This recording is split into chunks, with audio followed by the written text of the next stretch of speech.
Good morning, everybody. How are you? Happy Sunday. So glad to see everybody here. So glad to see that everybody's so excited about data science. And I'm so grateful that we get to spend this time together. So I really hope that you're doing well. Hope your families are doing well.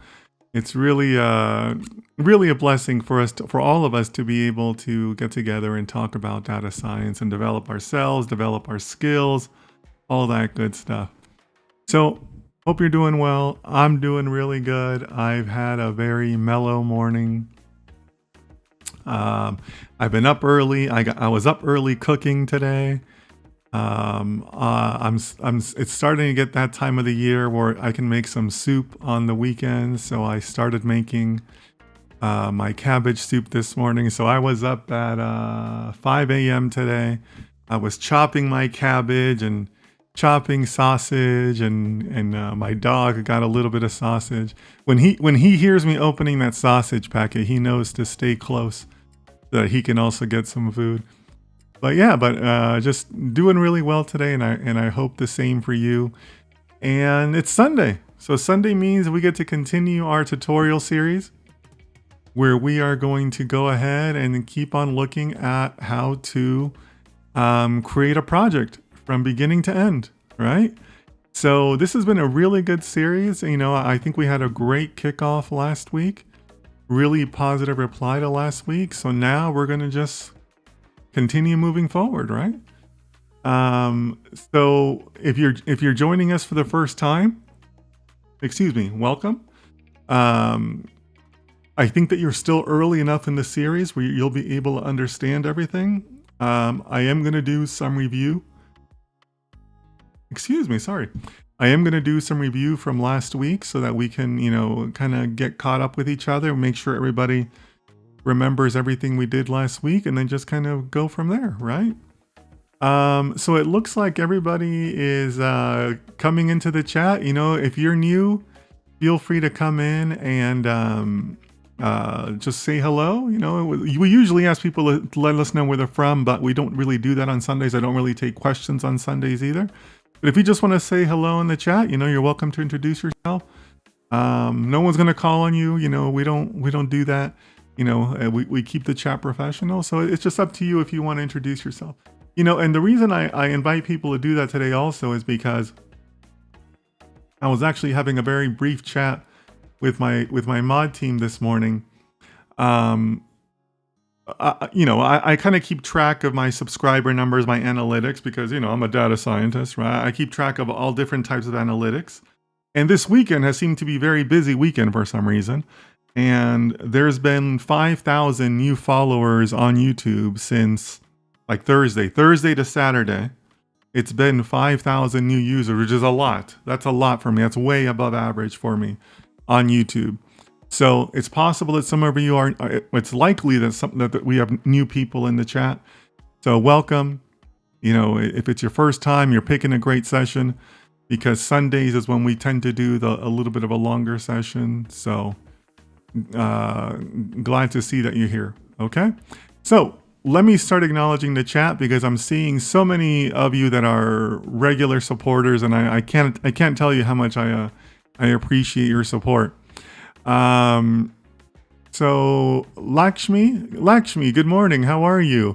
Lakshmi, you're probably our most consistent Sunday supporter, which makes us wonder what you do the rest of the week. Well, thank you so much for being here, Lakshmi. Hope that you're doing well. Hope that you and your family are good and safe. Garve, another Sunday supporter. Hello, Dennis. It's good to see you. Good to see you too. Hope you're doing well out there, Garve. Leo says, "Good morning, everyone." My good friend Leo, such a loyal moderator. Thanks so much, Leo.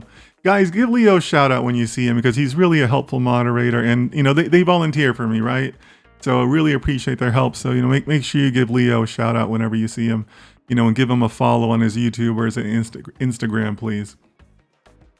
Coding Mood. Coding Mood, I think this might be your first time. Welcome. Good morning, everyone. Good morning to you too. Hope you're doing well. Denelson, our new friend from Los Angeles, says, "Good morning, everyone." Good morning, Denelson. Good to see you. I get so encouraged when I see people coming back. You know, it means I might be on the right track. So thanks so much, Dendelson. Yassine, our good friend Yassine says, Yassine from Tangier, Morocco. Hope you're doing well out there, Yassine. You know, Yassine, I thought about you this morning, and I thought about all of Morocco because when I make this soup, you know, it's like a cabbage soup, and I got like 2 different types of sausages in there, but I wasn't able to find the hot sausage that you like, because I like spicy foods. And I was thinking, oh, maybe I should use some of that Moroccan pepper I have. But then I thought, no, because then I'll start running out. I'm telling you, when I run out of this Moroccan pepper that I have, I'm going to be so mad, so disappointed. But I was thinking about that, you know, I'm starting to ration my Moroccan pepper because I can't use it in my soups anymore. I have to save it for like chicken or something. I don't know, but we'll see how much longer that lasts me. Leo says, nice shirt today, Dennis. Yeah, you know, let's have a collar check, guys, because the last 2 collars have been awful, but I think this one's a little better, right? It's tracksuit season, so this is not one of my Adidas ones. This is an Under Armour one. But I think this collar is much better, right, guys? That looks pretty good on stream, right? But yeah, so. Thanks for that collar check there. I think it looks much better than the last 2 days. Last 2 days have been a disaster. Rex, our good friend Rex, another great moderator. Give Rex a shout out, people. Please, you know, follow him too. Again, my moderators are on volunteer basis, so really appreciate them. Hope you're doing well out there, Rex. Fatima says, hey sir. Hey Fatima, hope you're doing well. Hope you're doing well out there, Morocco. That you and your family are safe. Osama says, hello, sir. Hope everything is going well. Everything is going really well. Like I said, I had a nice mellow morning. Nice mellow start to my day. Cooking, chopping up some cabbage, putting it in my slow cooker. And basically, I just let it sit for like 5-6 hours. So I'll finish this stream. I'll go take my dog to the park, come back, and it'll be ready to eat. So looking forward to that because I'm hungry. But yeah, doing well. Just starting off my day, you know. So hope you're doing well too, Osama, out there in Satan, I believe. Manoj, our good friend from Bangalore, says good morning, Dennis and everyone. Good morning to you too, Manoj. Hope you're doing well. All the way over in Bangalore. Rahul is another one of our Sunday specialists. Hello, Dennis. How are you doing? And what will we be doing today? Good question, Rahul. So today we're going to be looking at part 2 of our series of creating a data science project from beginning to end. I'm showing it to you guys exactly how you would do it in a professional environment. We're doing it all the way from the ground up. That's kind of the point, right? So yeah, that's what we're going to do today, Rahul. So stick around. It's going to be fun. Rohit, I think this might be your first time. Hello, everyone. Hello to you too, Rohit. Hope you're doing well. Hope that you're good in your part of the world.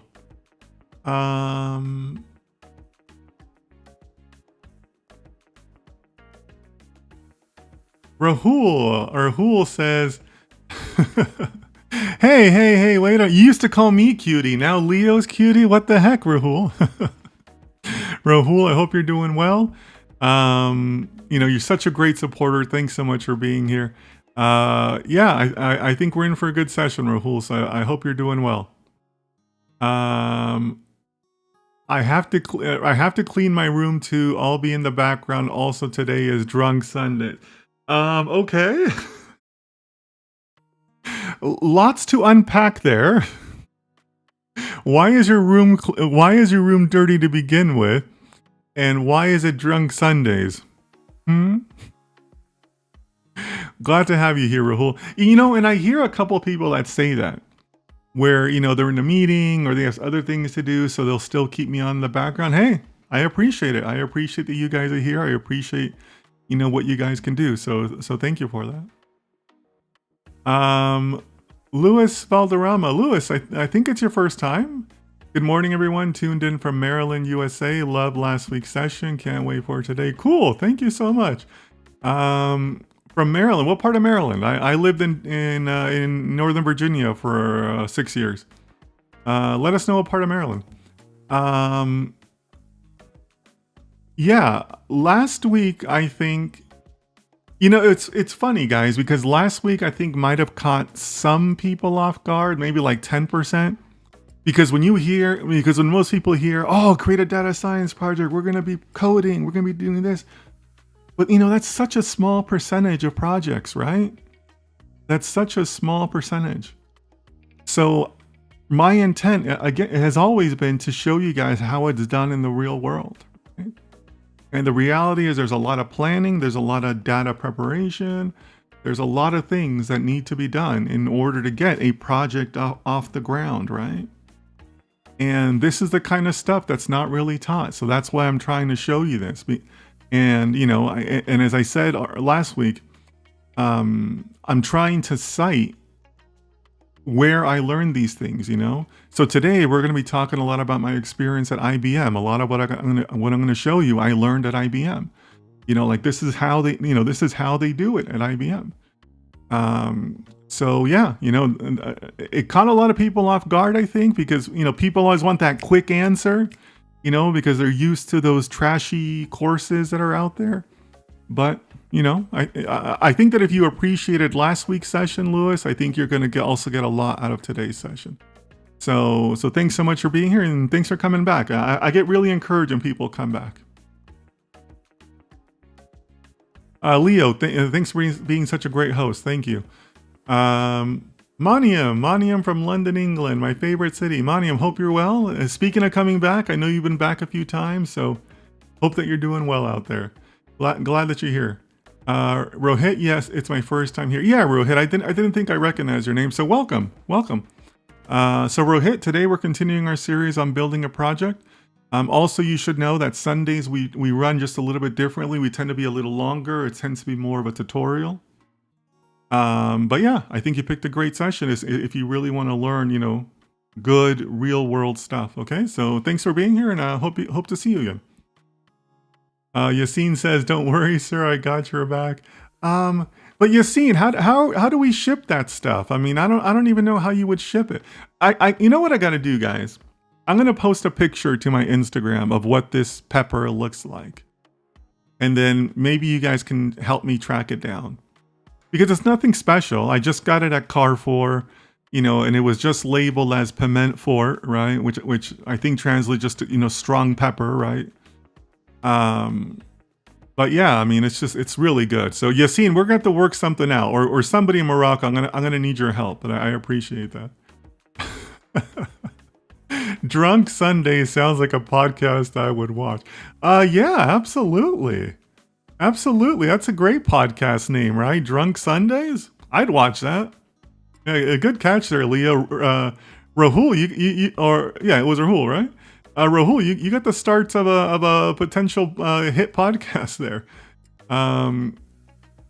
Bisma, I think you were here last Sunday, Bisma. If you were here last Sunday, we're continuing the project from last Sunday, okay? Rahul says, I just want to be a drunk, silently listening. That's okay. That's okay. Lewis says, I'm from Montgomery County, not too far out from Washington. Yeah, okay, sure. I know where Montgomery County is. Cool. Yeah, I lived in Northern Virginia in Alexandria for 6 years. I went to school in Washington, D.C., but I was a broke college student. I could not afford the D.C. rents. So I lived like 45 minutes out of D.C. I had to take the train. I lived with two other guys in a crappy basement apartment. But it was cheap. It was what I could afford, it's one of those things you do when you're in college, right? Like you have to get through college, so it was just a cheap place to live.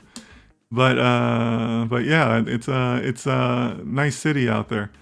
Maniam says lived 5 years in Washington D.C. Okay, cool, yeah. Yeah, lots of people seem to go through DC, right? DC is a very transient town, right? Lots of people move in and out, right? It's kind of hard to find people who've established roots there, kind of hard to make friends. But yeah, I loved it. I thought it was a cool city, very walkable city for the most part. But yeah, I miss those times. I've only been back twice since then. But yeah, DC is a great city if you guys have never been there. Yeah, great city. Rahul says, well, Leo says something very important here. Just hope you're not doing drunk job interviews. Yeah, guys. Pro tip, very important. Don't show up to job interviews drunk.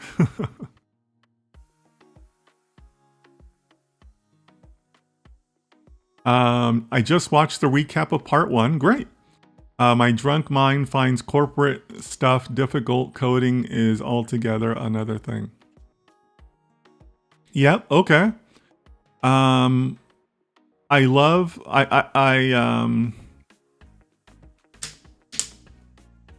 First of all, couple things to look at there, right? First of all, for those of you guys that don't know, I do archive all of my Sunday lessons on YouTube.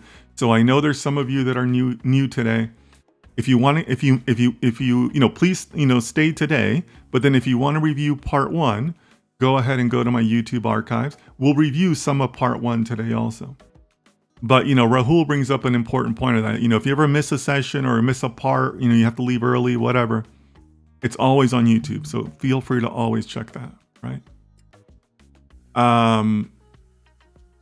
Finding the corporate stuff difficult and the coding altogether is another thing. Okay. Hard to disagree with that, right? Some corporate stuff is very difficult. Some people love the coding, love the hands at the keyboard work, right? I get it. Here's the thing though, guys. If you do that, you are capping the advancement that you will have in your career, right? You can always be the coder if you want, but that's only going to take you so far. So I get it, moving into the corporate side, leadership side, stuff like that. It can be a little intimidating or however you want to call it. But unless you're willing to do that, unless you're able to do that, there will always be a cap on how far you're going to advance in your career. And that may not seem like a bad thing right now, but as you grow, as you develop your skills, as you have a family, you have more obligations in life, you're going to want to advance, right? So some of the stuff that I'm going to show you today specifically is aimed a little bit more at like the earlier parts of your career, right? I'll make mentions of the later parts of your career, but you are going to want to learn all of those parts because you are going to want to advance at some point. I guarantee you, right? Like coding may sound great, but after 5 years, 7 years, you're going to want to do something else, right? Or do more, right? So keep that in mind, guys. Keep that in mind. Rohan, I haven't seen you in a little bit. Hope you're doing well out there in Vizag, India. Hope you're doing well. Taha, welcome. I think it might be your first time. Welcome, Taha. Nice to see you here. Zeneb, our good friend Zeneb. I think you were here last Sunday, so glad to see you back. Hope you're doing well. Coding Mood says they are from Vizag also. See, I love those connections. That's why we ask people sometimes to introduce themselves.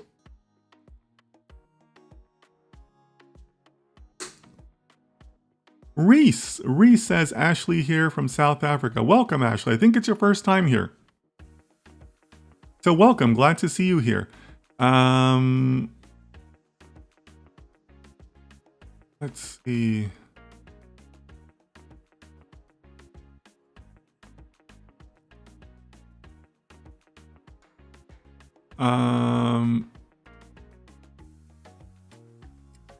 I think that might be all the comments that I'm seeing in my chat. Yeah, Leo, thanks so much for all the great work you're doing over there on YouTube. Thank you. All right, I think that's it. If anybody else that's standing on the sidelines, maybe you're too shy to introduce yourself, that's okay. Feel free to do that, or just feel free to follow along. It's up to you. But basically, we're just going to get started on the project. And, today we're going to be talking a lot about Agile planning. I think most of you are going to be new to that. That's what my gut feeling tells me. So I'm anticipating a lot of questions today. And again, this is one of those things where I may explain things quickly because it's just natural to me. So I always encourage people to interrupt me and ask questions, and I will try to keep an eye on the chat. But I think that today it's going to be especially important because I think today is going to be potentially challenging for some of you to understand because some of the concepts aren't always easy to understand, or you may not always understand the value of them. So just as a reminder, today especially, I'm going to encourage all of you to, use the chat, ask questions. Hey, that didn't make sense. Can you explain that? Hey, why are you doing that? Okay? Because otherwise I'm just going to continue and then, that's it. And then also during like the second part of what we do, I'm going to be asking for a lot of audience participation, right? I'm going to be relying on all of you to be putting things in the chat. We'll get to that. But I'm going to be relying on all of you to start sending stuff in the chat, okay? So be ready for that. All right, so let me set up some of the stuff I'm going to need here on my end. Let's see. Need this.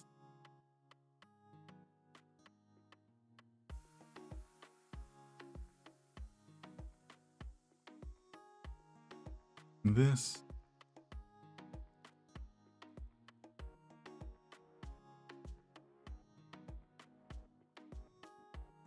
All right.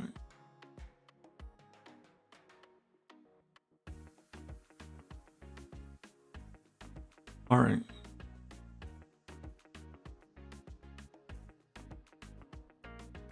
Just one more.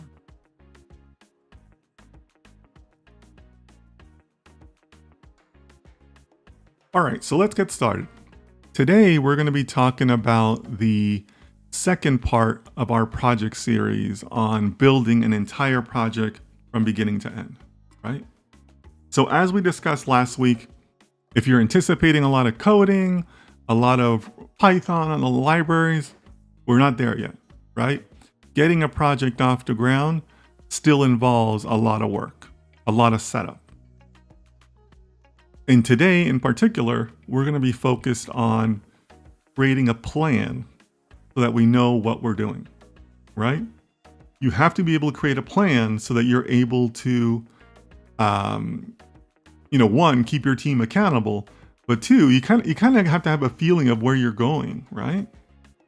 And in many ways, the plan also kind of sets out the methodology that you want to follow, right? Very, very important to do that, right? So that's what we're going to do today. A lot of today's focus is going to be on Agile planning. How does the contract that we have in place with our client translate into a project and a plan that we can then say, okay, let's execute the plan, right? So that's really kind of our focus today. So what I want to do is I want to start off with a little bit of review from last week.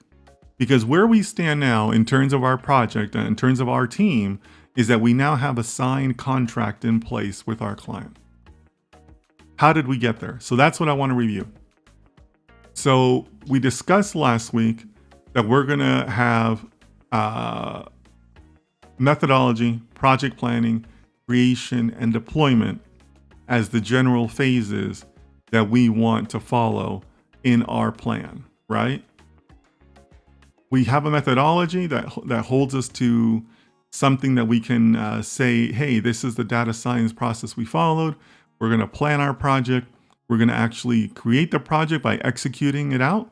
And then we're going to deploy the project, right? Because we're also going to have stages where we deploy a project. The methodology, it drives our work.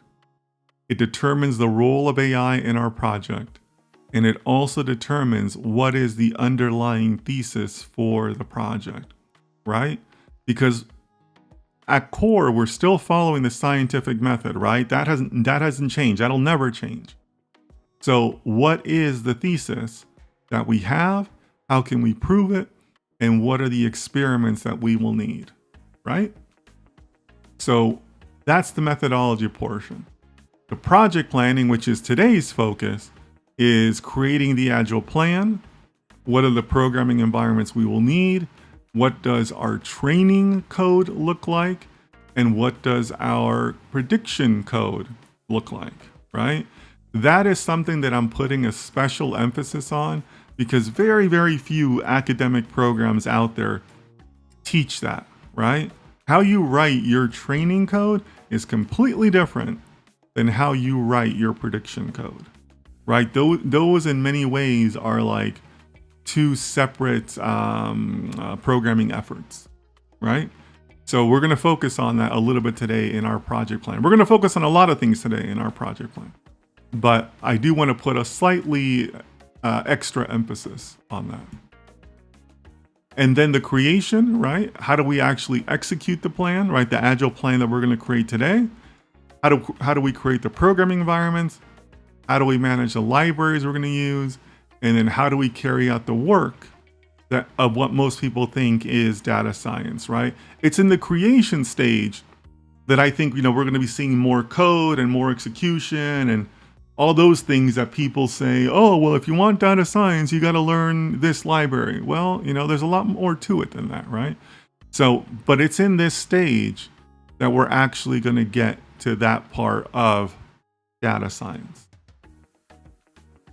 And then in the deployment stage, we're actually going to push this model out. We're going to make everything that we do is going to result in something that we can actually use, right? So that'll be part of the deployment stage. Keep in mind that I did say that today we're going to focus on the project planning side. But have you really done project planning if you haven't talked about deployment? Have you really done project planning if you haven't talked, or project planning and methodology, if you haven't talked about an ideation phase or some sort of discussions with your stakeholders, right? Because you can't build a solution in a vacuum. That's a massive mistake, right? You're a technical team, not a business team. So you got to have feedback from the stakeholders, right? So the reason I'm starting with this review, because today we're going to touch upon all of these things. So I want you to take all of these things, right? Methodology, project planning, creation, and deployment. I want you to take all four of those things and kind of keep that in the back of your mind, because we're going to talk about all of these at some point today. Okay? All right. So what are we doing? We're a data science team. We're capable of working on any project. We can think of ourselves as like an external consulting team or like an internal innovation team, right? Doesn't really matter per se. Some differences, but I'm acting as the chief data scientist and all of you are data scientists on the team. And then ChatGPT is our employee, right? We're going to be relying on AI as much as possible. Now today might be a little bit of an exception to that, because I kind of want all of us to learn this first, because you can't prompt ChatGPT unless you know how to do it yourself first, right? So today it's going to be probably a little bit less in ChatGPT, but I think there's good reasons for it. We've been called in to collaborate with a financial services firm. We decided to have some initial discussions with them on how to have an engagement. And before last week's meeting, we did not have a contract in place, but now we do have a contract in place because we had exploratory talks. We won the business, and now we also wrote up a statement of work in our last meeting. And now we're going to go ahead and start doing the planning because we do have a contract in place. These are the general bullet points that I presented on what we do in exploratory meetings. And a big part of that was presenting our methodology. And we're going to focus on this a little bit. I want you to take this and also keep this in the back of your mind, right? Because our plan should speak to every single one of these, right?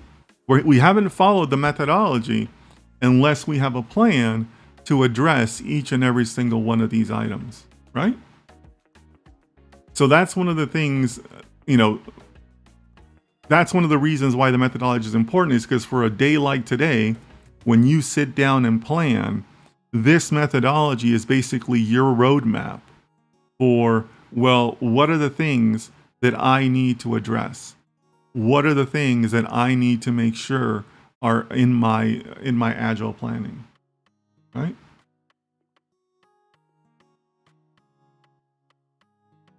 So we talked about our statements of work and the different sections we were going to need.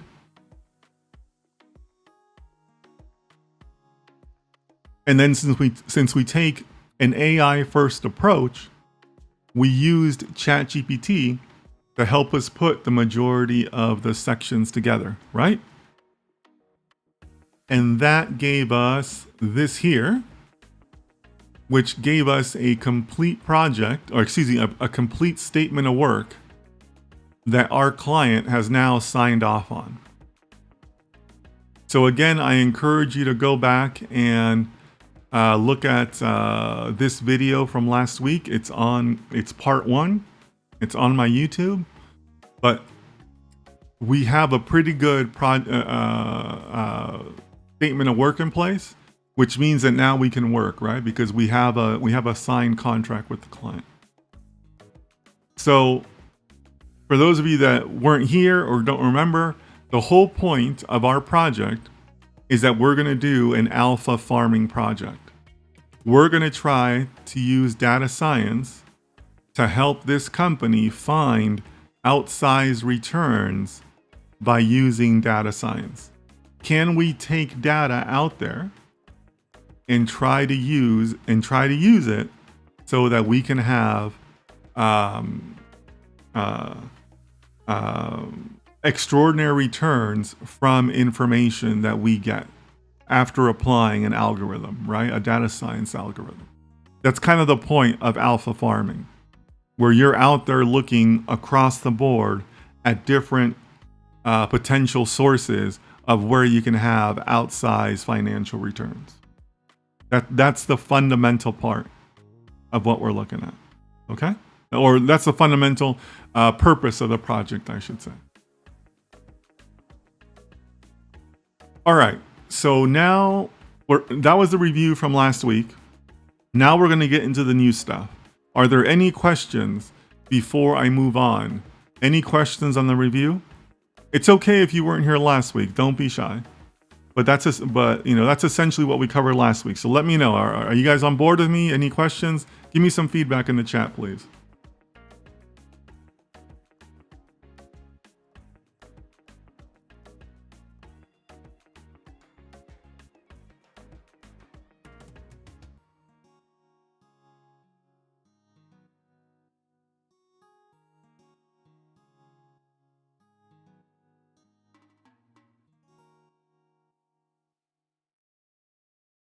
Leo says, for the new people, the project is for a hedge fund. Yeah, we can think of it as a hedge fund or private equity fund, however you want to think about that.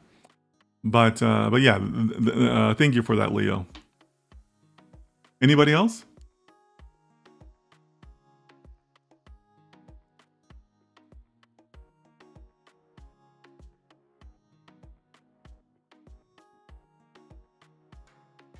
All right, so let's get into the new stuff.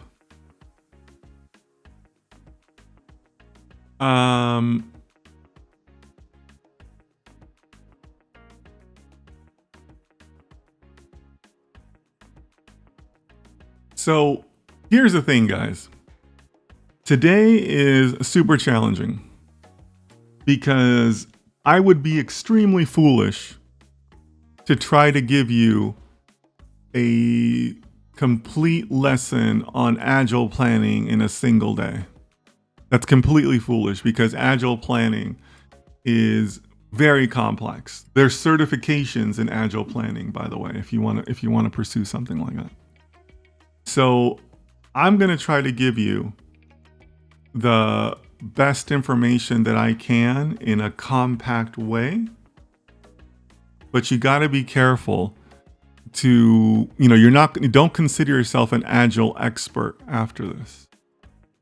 I want to give you kind of like that disclaimer because, I know people who are very, very talented in Agile. In fact, one of my mentors is like an Agile master.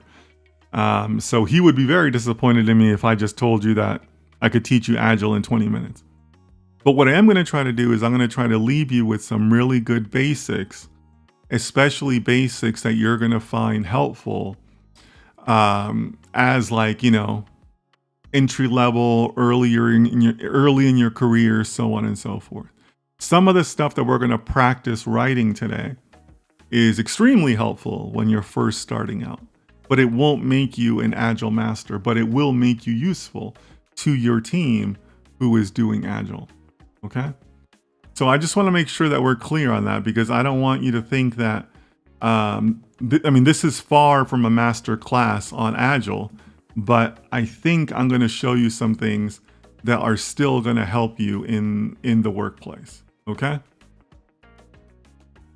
But I just want to make sure that all of us are clear on that, because it would be very misleading of me to tell you that you can learn Agile, in one session.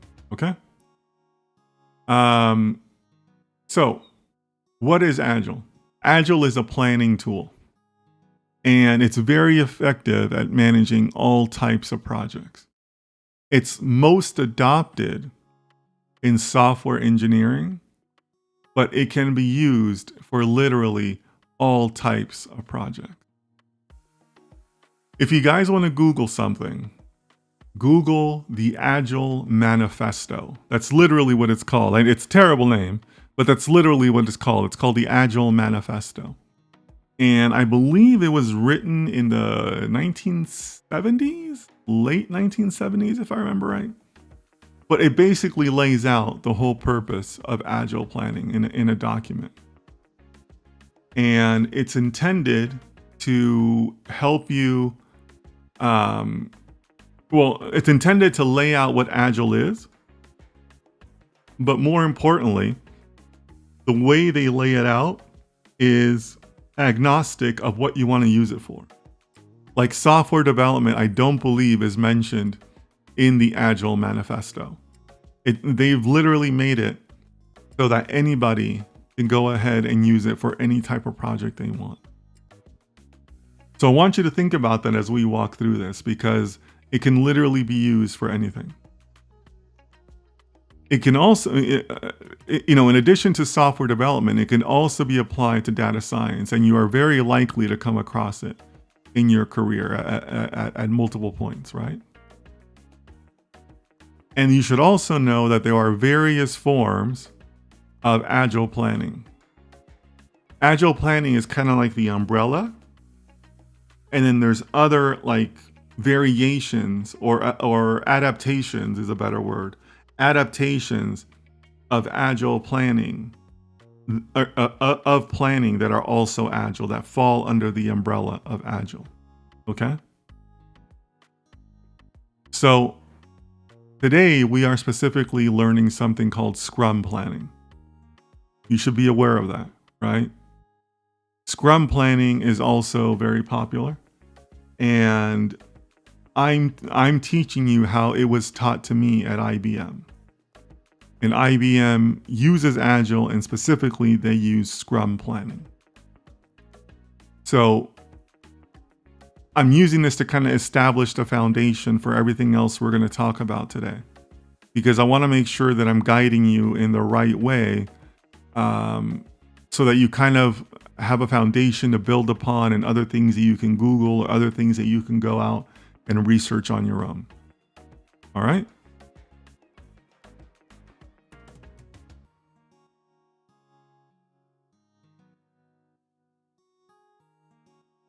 All right.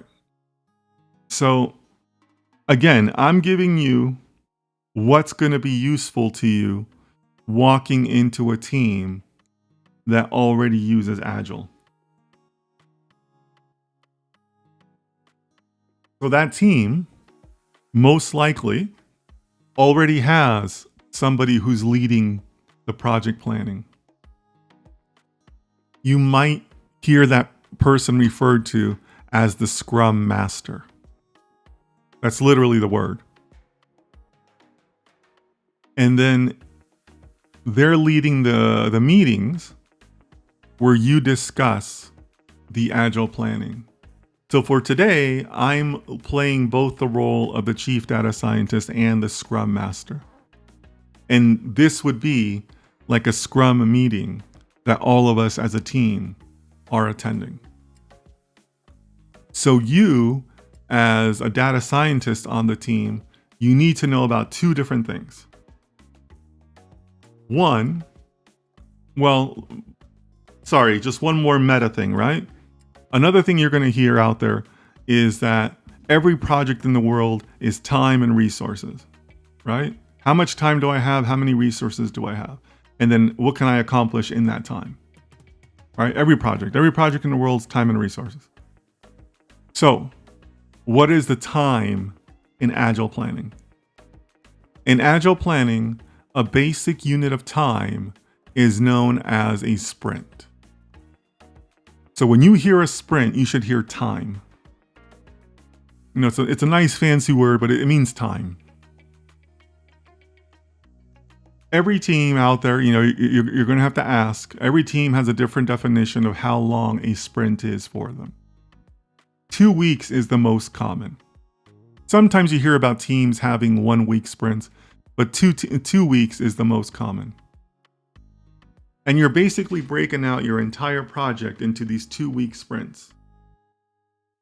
And you're saying, this is how many sprints I have, and then this is what I can accomplish in each one of those sprints. Okay? So for you, you in your first position, entry level, you're not going to be deciding the length of the sprints. It'll be dictated to you, right? So the way you can best help your team is by estimation. Being able to estimate what you're able to do, what you're able to accomplish and finish, very important, right? So that's what you should be working on now. If you want to say, hey, I may not be an Agile master, I'm not going to be a manager in my first role, but here's how I can contribute to Agile planning. And that's by saying, I'm pretty good at estimating what I can finish in 2 weeks in a sprint. That's like the big win that you could bring to a team, or that you could highlight in an interview, right? Because remember, I talked to you guys about how a manager wants to know if you're ready to go, right?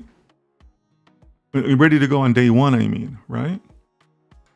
So if you can walk into an interview and say, hey, by the way, I've been working on my Agile skills by working on my estimation, and I have a pretty good sense of my skills and what I can do in 2 weeks. That's a bonus for you, right?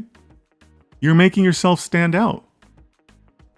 So that's what I would encourage you. When you think about sprints, think about time, and then think about your estimation skills. So the best way you can do that is you can look at projects, look at different things you're going to do for a project, and you can say, yeah, I think I can do this part of the project in the next 2 weeks. And time yourself, right? Make sure you mark the date, go 2 weeks, and then at the end of those 2 weeks, go ahead and take an honest assessment of yourself and say, yeah, I was able to finish that, or no, maybe I was a little too ambitious. Maybe I should have just finished this, and this, right? And then try it again for another 2 weeks. And then try it again. If you refine that and you're able to have a sense of what you can do in 2 weeks, that's the best way you're helping your team, you're helping your manager with Agile planning. All right? So that's the first thing we're going to keep in mind. What is the units of time that we are being given? Time and resources, sprint is your time. Okay?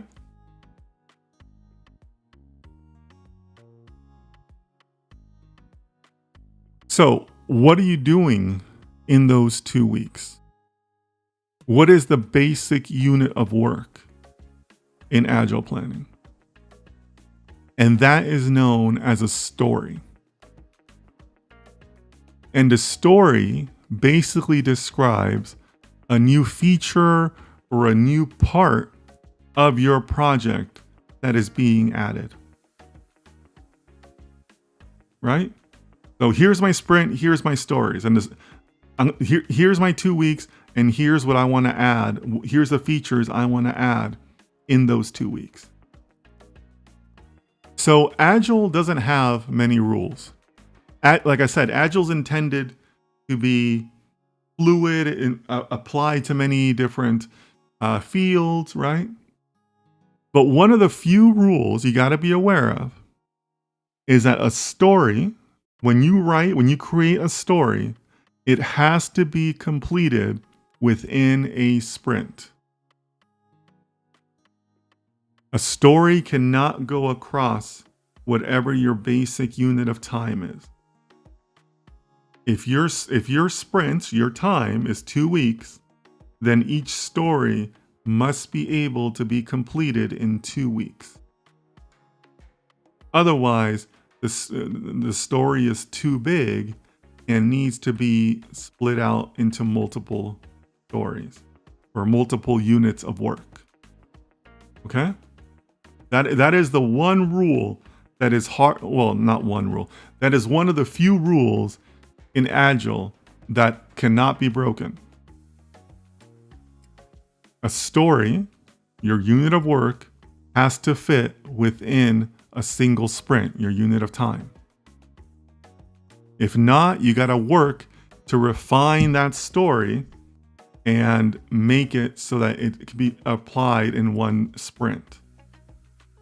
You know, it means you have to kind of like rethink it, rewrite it, and then you split it out.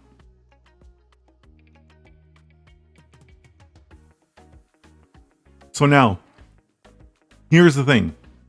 Here's where we start to get a little bit more specialized into Agile. When I tell you that a story describes a new feature that is being added, you're like, all right, this is where I get to talk about, you know, like the database, you know, diagram I'm going to create, and I'm going to write this query, and then I'm going to write this code. Like this is, you know, like this is where I get to talk about my code and everything else I'm going to test and all that stuff. Not quite. Not quite. We're not there yet. Not quite there yet. So stories have a specific format that you want to write them in, that you're required to write them in. There are some variations that, you know, you're going to have to adjust to within your companies or within your teams. But what I have up on the screen here is a format of how you write stories.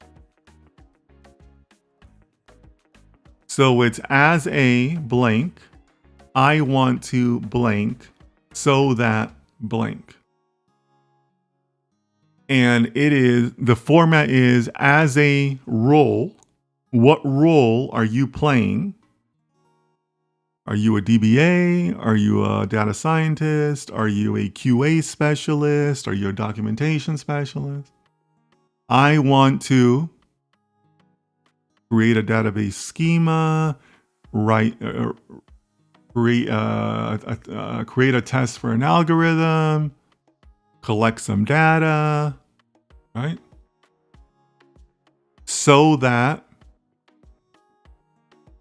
I can have an effective database storage. I can create documentation to send to the client. I can deploy a new server in our test environment, whatever the case may be, right? You have to follow this format. Again, there are some variations. I have seen some teams that will only use the first two portions as a, and then I want to. They'll drop the so that, because for some people consider the I want to repetitive, or I want to can usually capture the so that. It's up, you know, again, you're gonna have to make adjustments to however your individual situation works. But this here is the generally accepted format for how to write a story. All stories have to follow this format. Now, I get it. I get it. If this is your first time working with Agile, this format can seem a little bit rigid or a little bit too prescriptive, and that's okay. That's okay. The beauty of this format is that it makes more sense the more you use it. The more you use it, the more this makes sense. And the easier it'll get. And for me,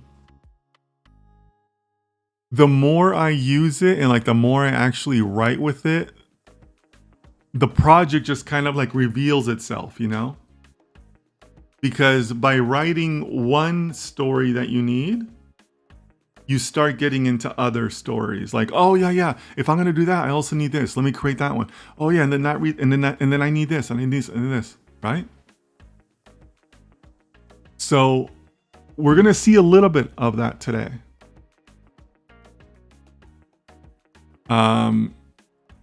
But you're gonna, if you think this is a little too prescriptive or like, oh my God, this sounds like a nightmare. Why am I doing this?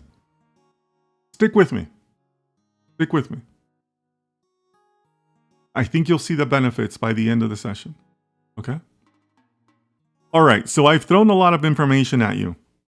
Rahul in the chat is saying it does make sense to me. Great, thank you for that feedback, Rahul.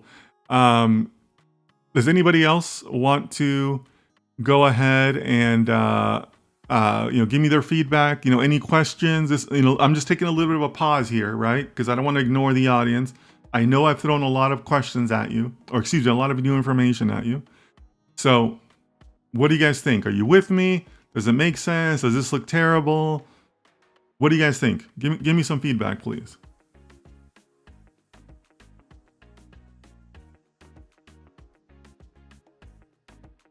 Guys, please don't spam my chat.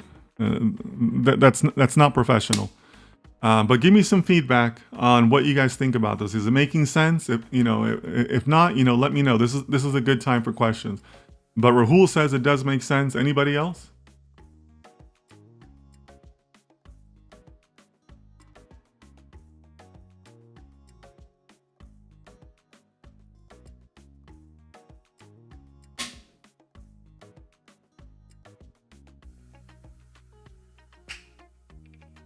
Okay, Leo says it makes sense. It's going well. It's interesting. Okay, makes sense. Okay, cool. Thank you for that feedback, guys. All right, so let's keep going here. So, like I said, understanding sprints and understanding stories are the best ways that you can help your teams. But I want to also give you guys a little bit of a bigger picture. And one of the acronyms that you're going to hear out there is going to be TEST. T-E-S-T. And I want to show you this because you're not necessarily going to need this. But again, I just want to give all of you a sense of the bigger picture of what role all of you play into this. So the acronym is TEST, and it's theme, epic, story, task. Those are the 4 letters. So what is a theme? A theme is the overall project. The epic is the feature that your entire team is assigned. The story is the basic work unit in Agile, like we talked about. And then the task is the individual work required to complete a story. Okay?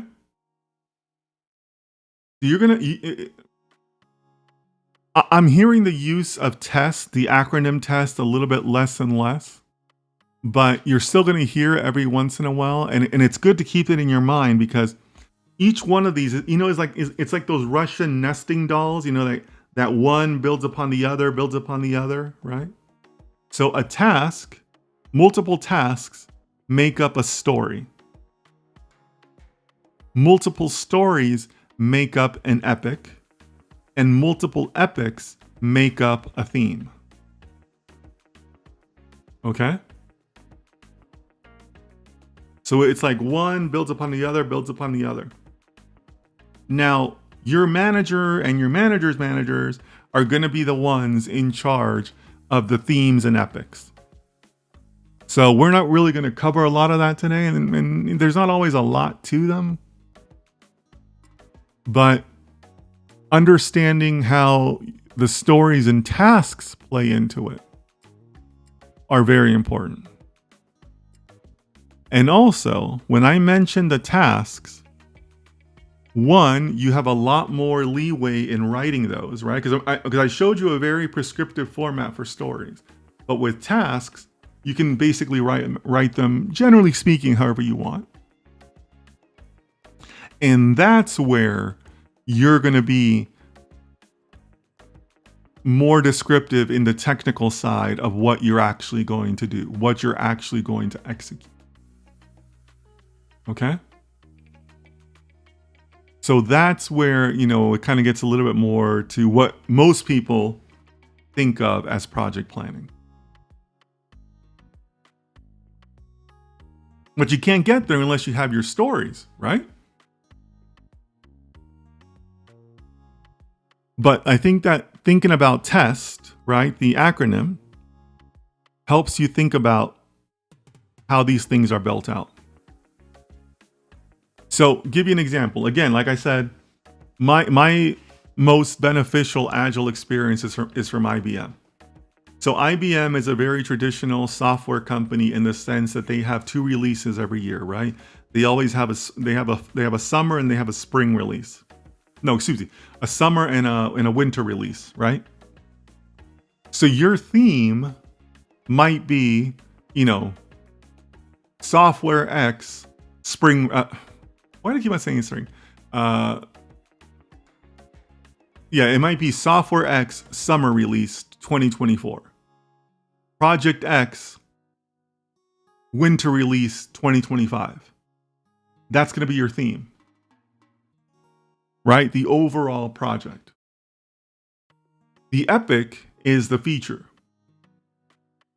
Maybe you're adding Gen AI to one of their free text entry boxes, right? Because remember, IBM has these massive projects. So adding just a couple of features is like a project in itself, right? So that might be your epic. Your epic is that, Dennis, you and your team are going to add Gen AI to these text entry boxes. So that's the epic.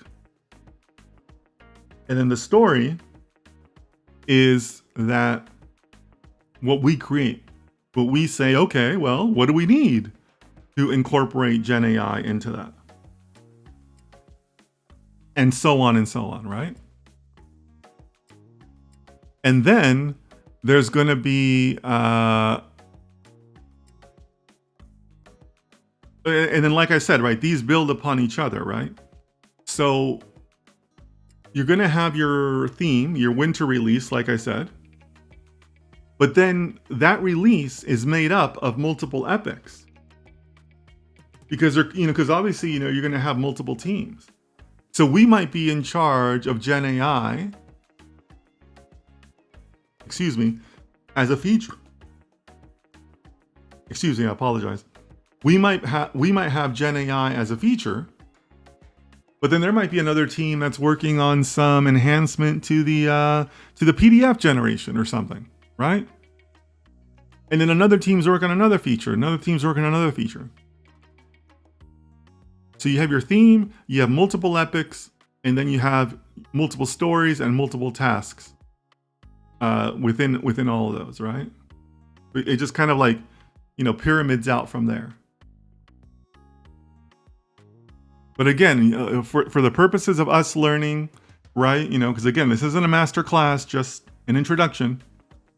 We're going to be focused on the stories and tasks.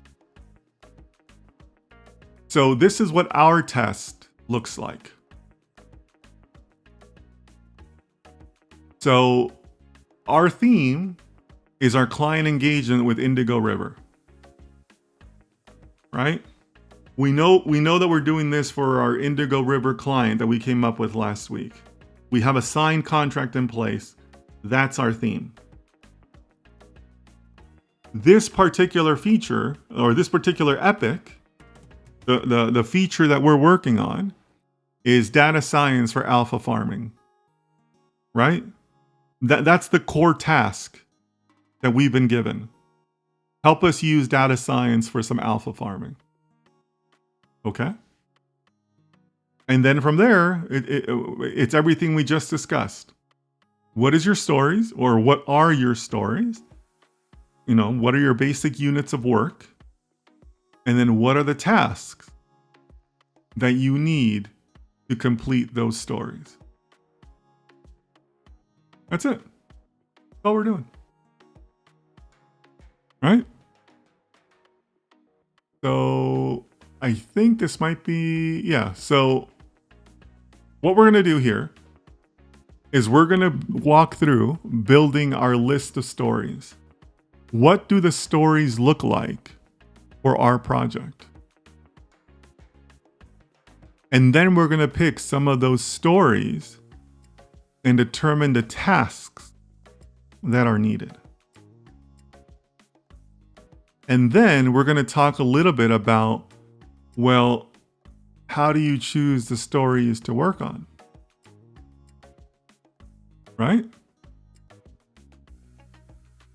That's a whole other discussion in Agile planning and in Scrum planning. How do you choose the stories to work on a sprint? How do you choose who works on those stories? That could be like a whole series on its own, how to do that portion. We're going to talk about that. All right. All right. So that's my last slide. Now we're going to get into the work. Any questions, any comments before we do it? Because now we're going to flip over to doing some of this actual work. We're going to start writing some stories.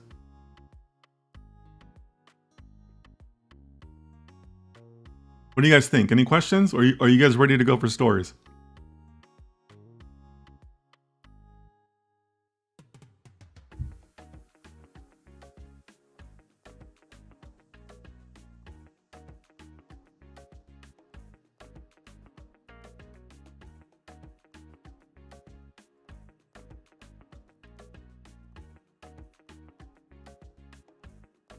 Let me know in the comments, guys. Give me some feedback if we're ready. Any questions? Good time for it.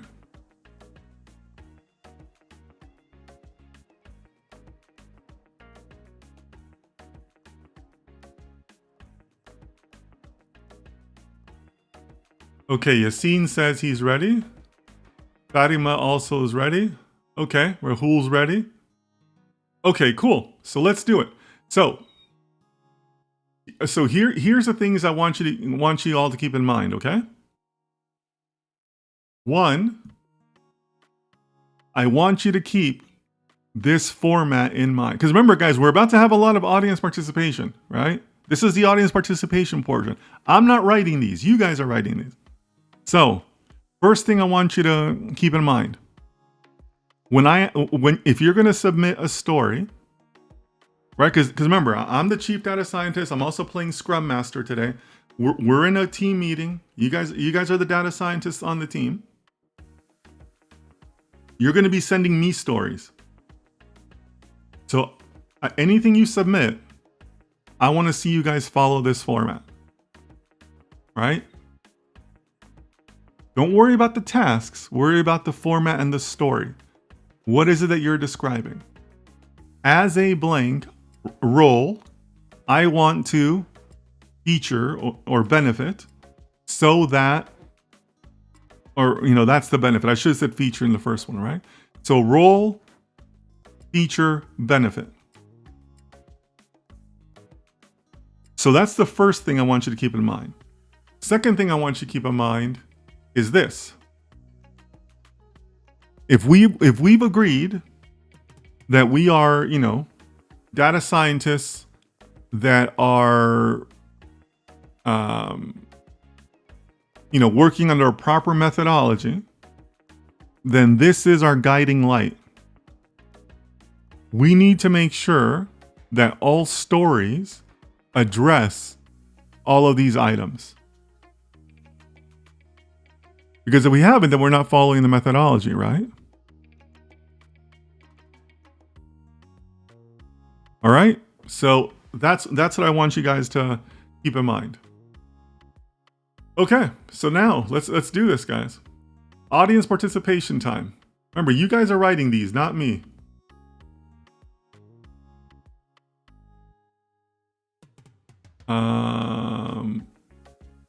Okay. This is what I wanted. Okay. So this is exactly how we did it at IBM.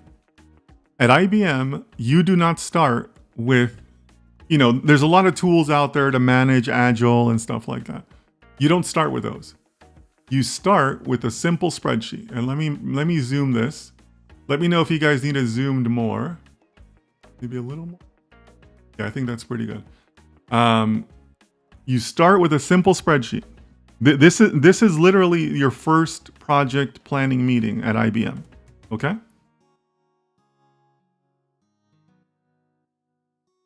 And all we're going to do is we're just going to write an entire list of stories. And this is just free brainstorming, right? Anybody can suggest anything.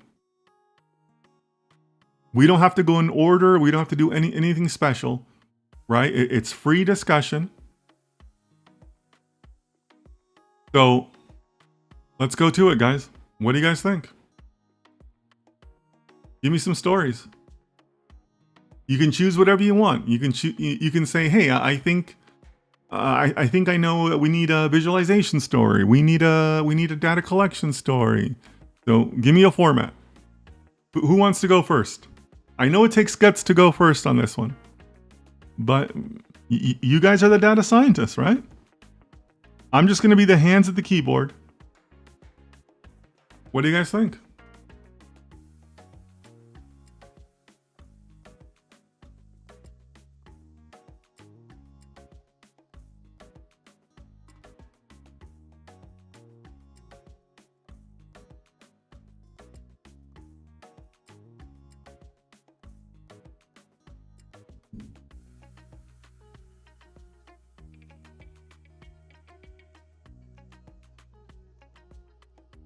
Okay, cool. Rahul,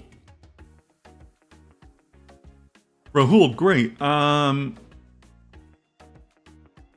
I loved your usage of the format. So let me do this. I think as a business analyst, I want to find the type of an so that investment, so that the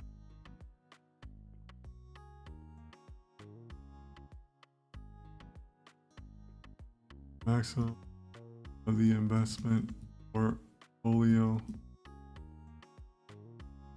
Rahul, thank you so much for being first, right? Never easy to go first, guys. So Rahul, thumbs up to you for volunteering. So let's take a quick moment to reflect on this, right? Because Rahul, I think you're using the format perfectly. But let's keep a couple things in mind, right? One rule. Remember that I mentioned that there's really only a couple of stringent rules, right? And one of them is that they can't be longer than one sprint. So let's have a quick poll, guys. Give me a 1 in the chat if you think this can be finished in one sprint, 2 weeks. Or give me a 0 if you don't think it can be finished in 2 weeks.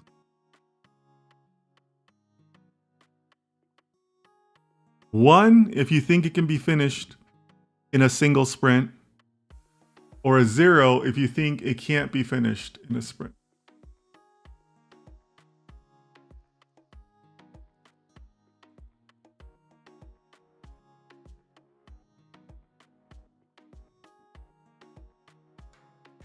Okay, a couple votes coming in. A few ones. Okay, a couple zeros.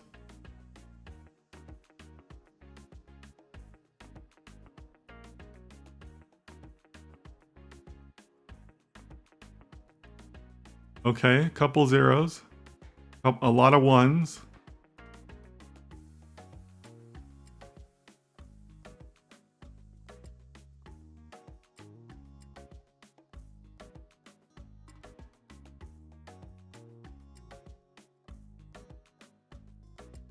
Okay, all right.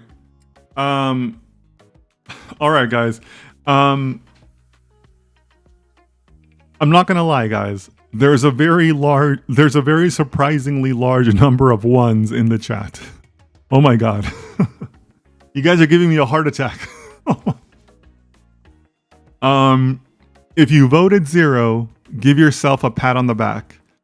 This is a story that can definitely not be solved in 1 week, in a 2-week sprint, right? I think Rahul has done a very good job of capturing our entire project, because this story basically is our entire project, right? Like, this is alpha. Rahul has successfully described alpha farming, which is great, Rahul, right? And I'm not trying to pick on you. This is great, but and the format's great, but it probably breaks the rules of something that can be done in a single sprint. So it's too broad, right? It describes too many things. So that's why I'm concerned with that one, right? It's just a little too broad. So you're on the right track with how you described it. It's just you've described the entire project, not a portion of the project. And also, you know, one thing I should have said, and this is my fault. When we do these types of brainstorming sessions, and again, I'm speaking specifically with IBM and other places I've done it, you're going to have like literally dozens and dozens of stories, guys. Right? Like, to do this properly, I would expect that we'd probably come out of this with like a couple hundred stories. Like, it's a lot. One of my mentors, you know, my mentor who's an Agile master, you know, he's an older guy, so he's been around for a long time. He's been a professional for a long time. And he would tell me how when they did these meetings, they would use, you know, those little yellow Post-it notes, you know, with the sticky back. And everybody gets those, and you write them on the Post-it note, and then you put it on a wall. And they would use a meeting room, and they would fill up the entire meeting room, the entire walls of the meeting room with these little yellow Post-it notes. You know how small a Post-it note? It's like 3 inches by 3 inches, maybe? And they would fill up entire walls, right? So don't be afraid to go smaller. Okay? Rahul says, so is it a theme? Yeah, this could be our theme. Yeah, Rahul, I mean, you basically have described like a theme. Sure. It doesn't have to be in this format. Themes can be a little bit more of a free form. But yeah, we could say that you described a format. Yeah. Excuse me, you described a theme. Sure. Okay, so I'm seeing a couple other entries. So Rohan says, as a data analyst, I need to know the current data about their about their investments. We'll just say investments and assets. So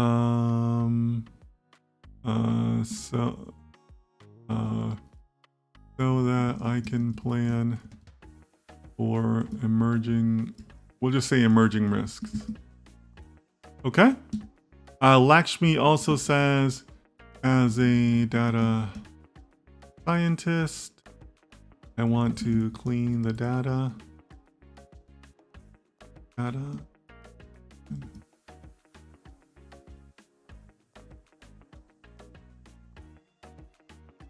Okay, and then Reese, or I think it's Ashley.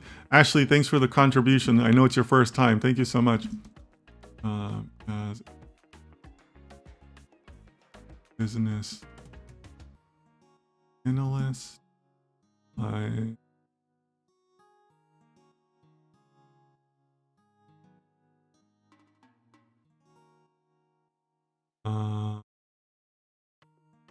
relevant data sources. Okay.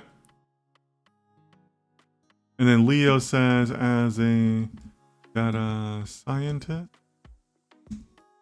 I want to build data pipelines.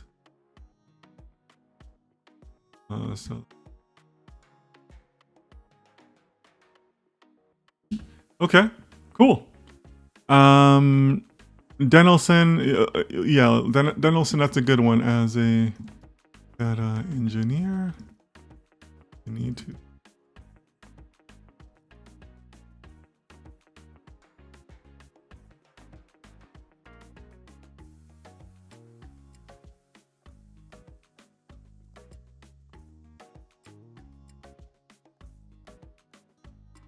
Okay. All right, so let's just take a quick pause here to look at the ones that have been submitted, which is great. Thanks so much for the contributions, guys.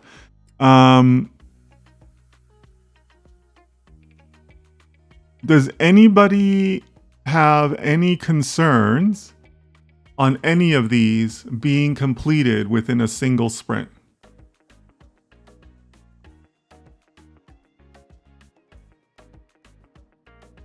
Let's start there, right?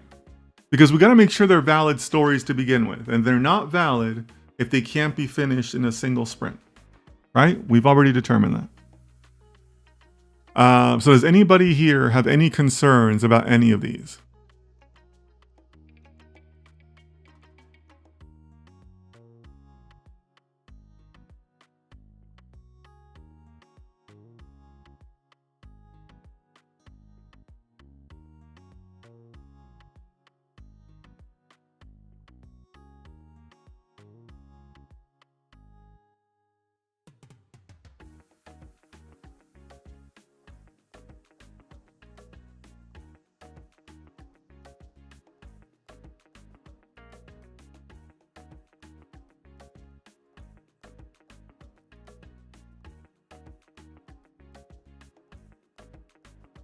All right. So Denelson says cleaning the data is a time-consuming process. Oh, excuse me. I skipped ahead. Sorry. Denelson says cleaning the data may take too long for a sprint. Lakshmi says cleaning data is a time-consuming process. Yeah, I agree. That one catches my eye too. Right? So oops.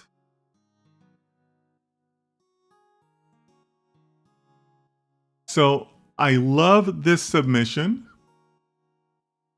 but probably too long, right? Lakshmi says can't be done in a single sprint. Yeah, I agree, right? That one kind of probably not can be broken out a little bit more, right? Here's another thing for you guys to consider. You also have to consider the roles. Because, you're assigning different resources to each one of these tasks, right? And in a lot of cases, those those roles have different costs, right? Do you need a data scientist for this role? Excuse me, for this story?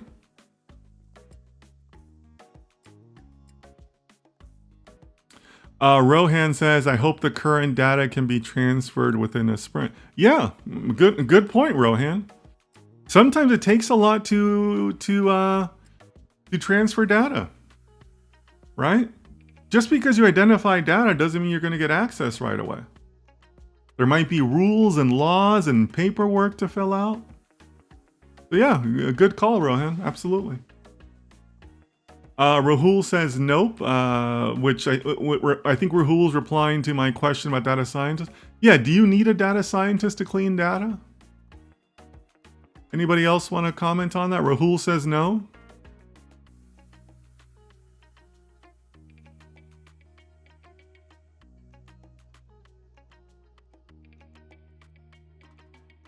Lakshmi says, so how to break that? Yeah, we're gonna get to that, Lakshmi. We're gonna get to that. But anybody else? Does anybody else think that a data scientist is required? Yeah, Manoj says no. Yeah, right? So think about that also, right? This is probably a data analyst role or a BI role or data engineering role, right? Lakshmi says can be done by data analysts. I agree with Rahul. Leo says no, but we're short on budget. Yeah, well, that's also true. Okay, Uzman. Uzman, I don't like to single people out, but I do like to hear people's rationale. So if you're comfortable, let us know why you think a data scientist is required for that. I'm happy to be wrong if that's the case. But Uzman, you don't have to if you don't want to, but if you want to share why you think that's the case, let us know. But the point is that I want you guys to think about that, right? Make sure you're picking out the appropriate roles for this, okay? As a data scientist, about data pipeline, I have quality data available. As a data engineer, I need to find relevance. Okay, so now, we focused on this one. What about this one here, guys? Is this a data scientist task, and can it be done in 2 weeks?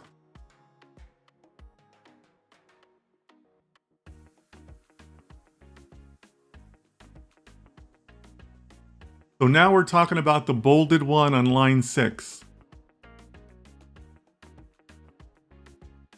Leo says we're just starting the business. Yeah, you're right, Leo. You're right. Sometimes, who knows, right? We're going to have to do a lot of roles, right? Okay, Sadowinski says no for line 6. Anybody else have opinions on the highlighted one or on the bolded one?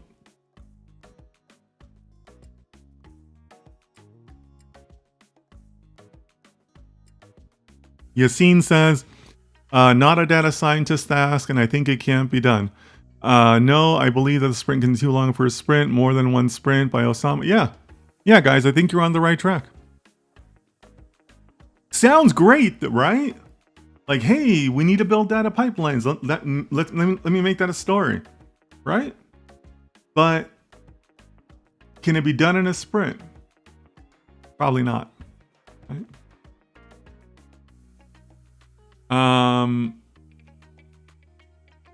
You can adjust it, right? You can adjust it and say, well, there's going to be multiple data sources, so how about I just focus on one data source? Right? There's different adjustments you can make. I think pipelines may take more time. Yeah, I agree, Rohan. I think most of the chat also agrees with that, right? Sounds great, right? Sounds like a great story. But it's definitely one of those where the Scrum Master is going to kick it back to you and say, that's not 2 weeks, try again, right? And hey guys, by the way, look, I love that we're on a theme of data, but if you're on the sidelines or you want to do another contribution, we have all of these to choose from, right? Like, I get it that we're focused on data collection side, and that's great, but don't be afraid to suggest other ones, right? Like you could be doing something on model design. You could be doing something on the data enrichment. You could be doing something on visualizations, right? Let me show you some that I might include. And I'm not going to necessarily include the methodology ones because I don't want to spoil it for you guys. But I'll just give you what I see from my like Scrum Master side, right? Because somebody like me is going to have more continuous contact with the client. So I'll give you an idea of how I would write these, and maybe that'll help you understand it, okay?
All right.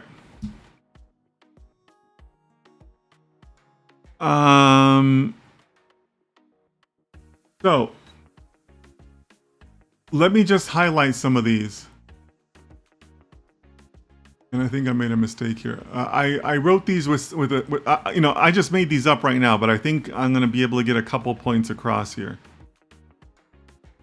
First of all, let me unbold this one here. So as the Scrum Master, as the Chief Data Scientist, I'm also going to be conducting the meetings with the client, right? Those need to be reflected in your plan. So this is what I would write for those types of meetings. The weekly story that you see here might be a repeating story. You can have stories that repeat, right? They're just executed at different times. They're executed within different sprints, right? But these are the types of like what we would refer to as like housekeeping tasks that are required for a project like this, right? So this is me adding housekeeping tasks to a project. Okay? Let's look at the next two.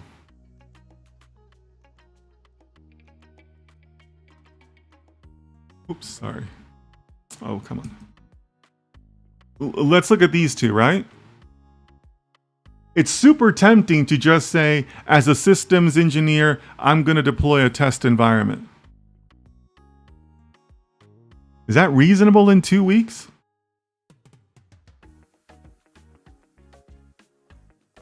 Probably not, right?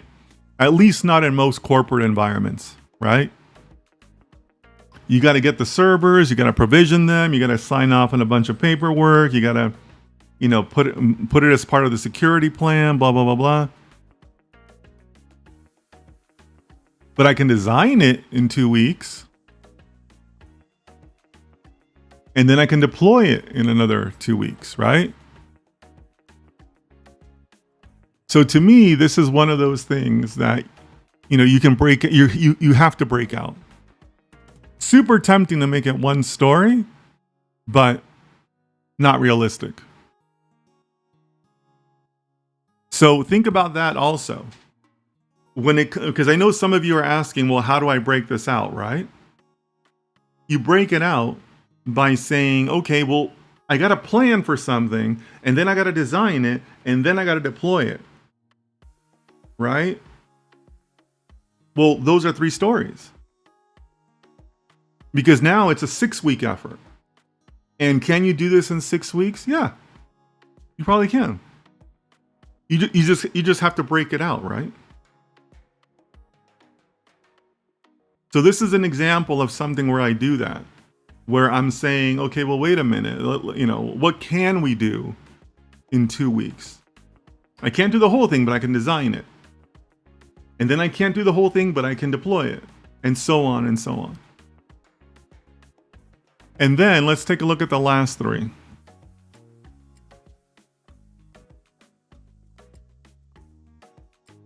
So I chose this one because, one, people always forget QA. And QA is going to have their say no matter what, right? It's usually part of policy. And like I said here, you can obtain the tests or the test data, you can design the test, and then you can execute the test. You can't do QA in 2 weeks, but you could probably do it in 6 weeks, right? That's a much more reasonable expectation in terms of greater project planning, right? So keep that in mind as you continue with this, okay? All right, so go ahead, keep on sending in submissions. We haven't covered the methodology, right? There's still a lot more things in the methodology we could be talking about, guys, right? So keep this chart in mind. We're not done with this until we've covered the entire methodology, right? So let's go back here.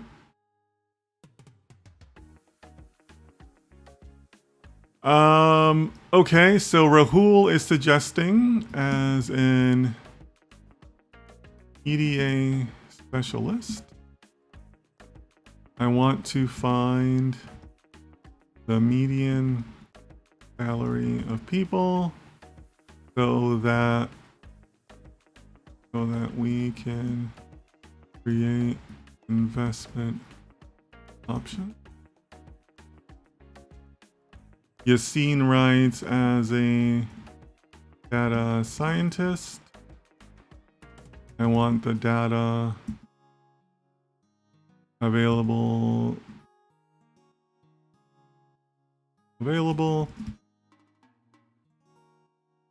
so that we can experiment with KNN.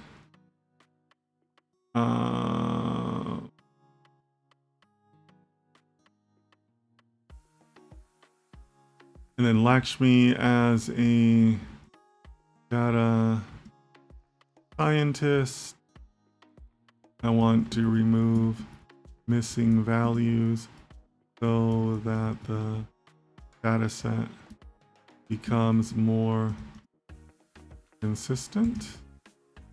Okay. And then Osama says, as a data scientist, I want to create new features based on existing data. Okay. All right, guys. Great submissions.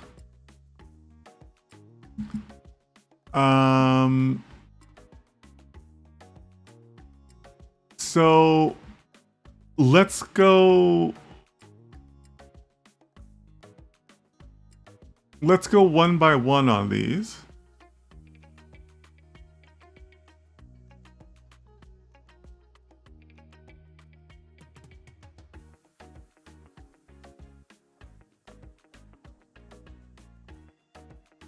So this is me applying my eye as the manager of the team, right? As the manager of the project.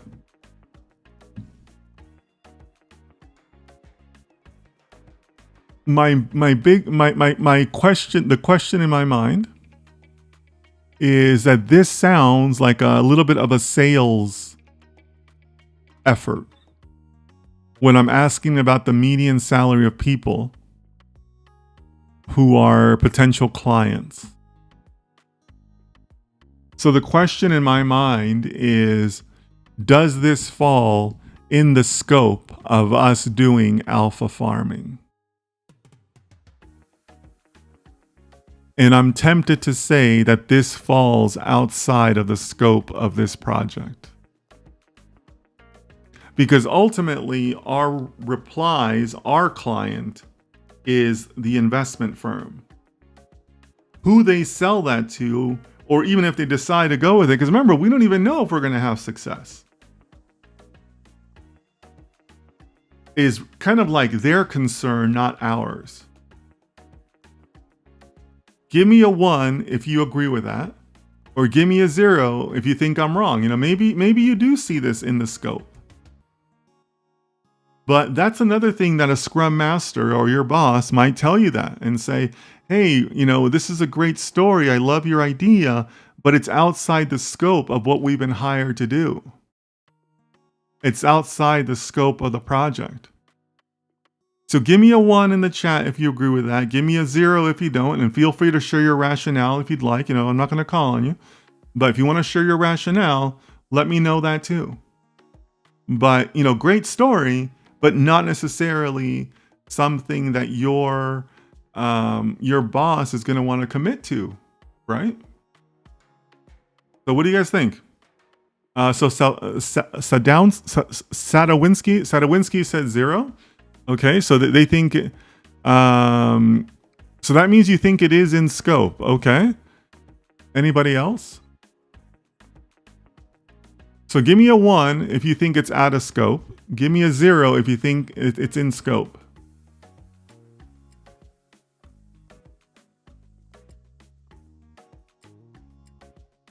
All right, so Leo thinks it's also out of scope.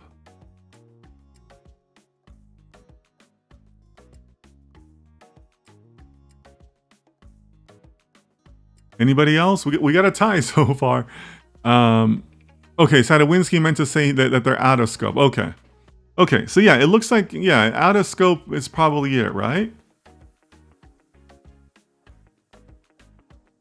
So I don't want to, you know, make anyone feel bad, but so great story, but probably out of scope, right? And you're going to get stories kicked back for that, right? Where people are going to say, yeah, you know, good idea, but that's not what we signed up for, right? So keep that in mind too, guys.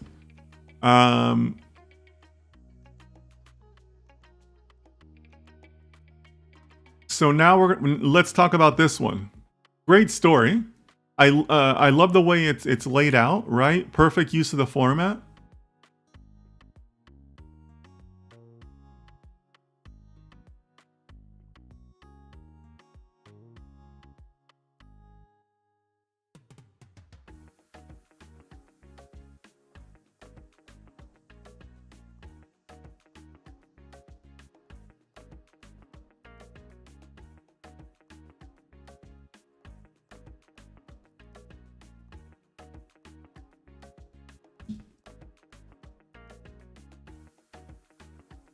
What do you guys think of this?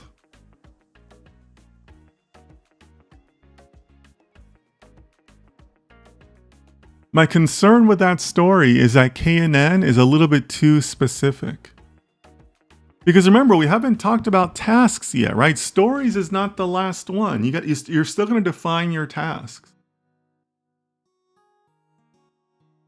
So K&N, specifically citing K&N in your story, is that going to take 2 weeks? Maybe, maybe not. Right? I mean, I guess it depends on the size of the data, but 2 weeks to experiment with a single technique? Probably not. But to experiment with a family of techniques, okay, yeah, right. If I might kick this back to you if you just tell me K&N, but if you tell me clustering methods, okay, I could see that, right? Especially also, guys, remember we're talking about using ChatGPT. We did K&N in our last series. We got to valid K&N models in like 20 minutes. Your boss is going to know this, right? So they're going to say, hey, come on, you want 2 weeks to experiment with K&N? That doesn't make sense, right? So how about clustering methods, right? Like the family of it, right?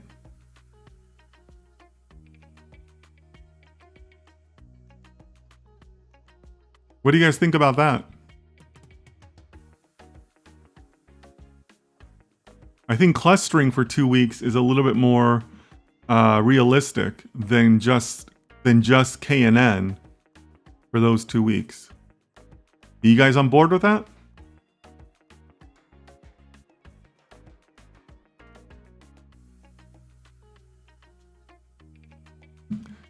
Let me know. While I wait for your feedback, I'm going to move on because I see a couple other submissions.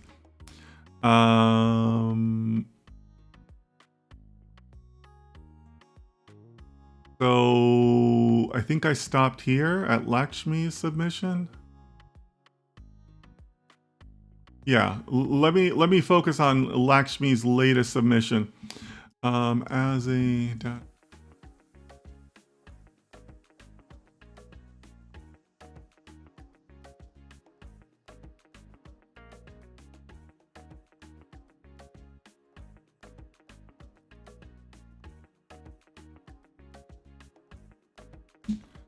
oh, that's a good one. And then let me add this one here.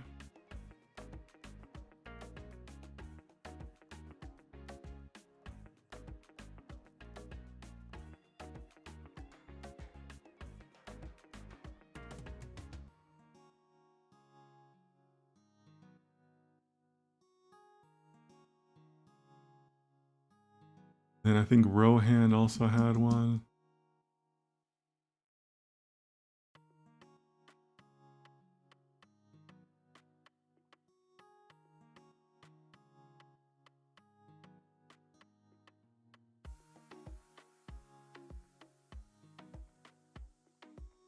I'm going to rewrite this one just a little bit.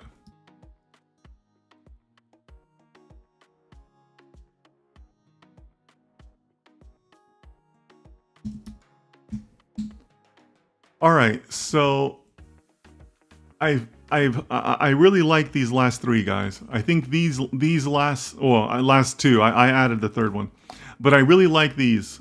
These are perfect. These are great stories. I would, if I was a Scrum Master, I would totally accept these. These are really good stories. So I love that. We're focused on visualization, and we're doing that for data-driven decisions, which is great, right? We should all be trying to do data-driven decisions. So this story here is perfect. Maybe I'd want to refine it a little bit, like saying I'm going to take the first 5 available data sets, or just kind of add a little bit more refinement to it, because visualizing data can be such a broad thing that could easily go more than 2 weeks. But overall, this is a great story, right? And then you're going to have your scrum masters add to that, right? Because, following the methodology, the scrum master, following the methodology, also knows that we shouldn't have those discussions in private. We should be having them with the client. So that's where I would add a meeting and say, yeah, this story did great work. And then once that sprint ends, you take that to the client and have a meeting with them, right? So great story. And then, you're going to have other people add to it because they want to build upon your findings, right? Which is obviously very welcome.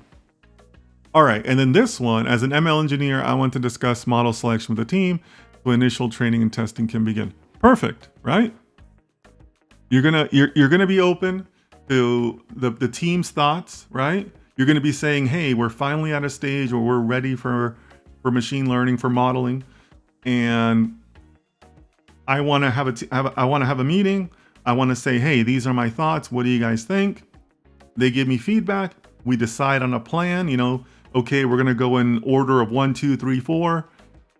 Let us know what you find, and it sets it up so that it's a discussion, so that the training can begin, but it's not actually conducting the training in there, right? Because to have those discussions and do the training in a single sprint is probably too ambitious, right? Too ambitious for 2 weeks. So the next one I would suspect would be, as an ML engineer, I want to take the agreed upon models and experiment with them so that initial findings can be shared with the team, right? So these are 3 great stories, right? So good job, chat. I mean, these things are great, right? All right, a lot of submissions coming through, which is great.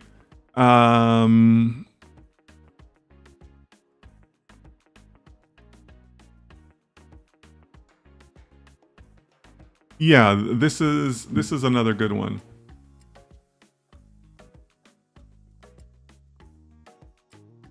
As a data scientist, algorithm selection, optimal.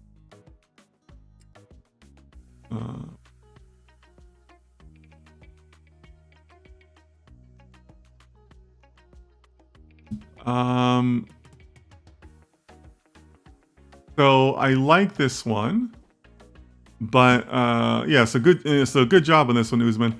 But I think we need to rewrite it just a little bit, right? Because you have the as a, I want to, but you don't have the so that. But we can fix that, right? I want to do algorithm selection for the given problem so that we can ensure optimal performance. Okay, so yeah, this is good. I would probably want to define algorithm selection a little bit more, right? Because it's a little too broad, right? You'd probably, what would most likely end up happening is you'd have a report, right? Somebody would prepare a report on the performance of the models. And then from that report, you would choose the optimal model. So it's more like, one story is to prepare the report, and then the second one is to examine the report. But you're on the right track with the way that this story is written. So, I think you're kind of surrounding us. So I think it's a good one. Yassine says, I thought that specific methods are more preferable for all the parameter tuning and all. Turned out I was wrong. Or is that just for the KNN case? Yassine, I think it's just for the KNN case in this scenario. Because remember, we haven't done the tasks yet, right? We still have to do tasks. So that's where I would want to, that's where you would include the KNN, right? Because, we haven't talked about it. So also, like I said, it's also a matter of time. Like a project manager is never going to give you 2 weeks just to experiment on one type of model. Like they're going to kick that back to you. So it's really a combination of both of those. Not so much like how you were thinking about it. I hope that makes sense. It's not so much how you're thinking about it. It's just more about like, you know, the time and the reasonableness to do just KNN in 2 weeks. Right? Because remember, again, you have an employee, you have ChatGPT. So 2 weeks just for KNN, they're not going to let you pass on that, right?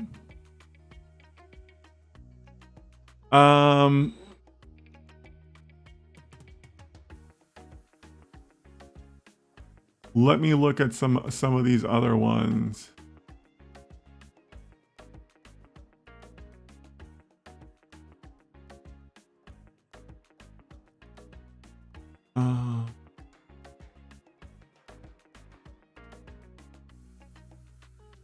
Okay, I think Fatima is suggesting a really good one here. As a data engineer to implement data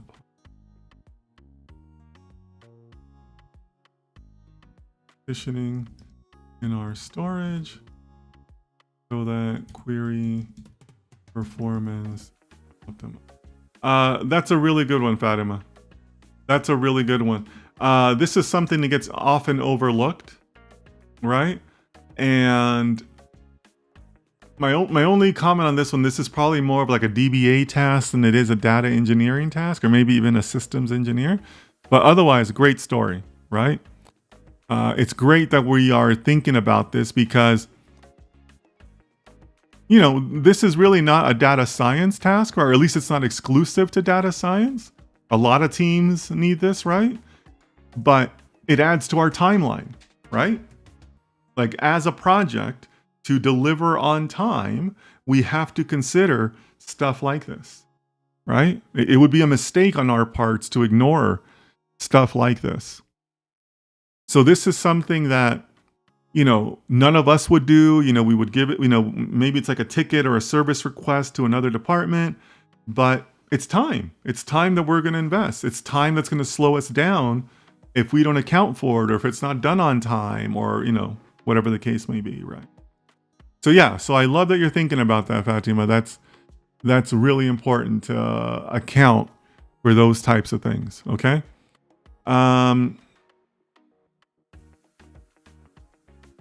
So guys, I may not be highlighting every single one, but I'm definitely reading them.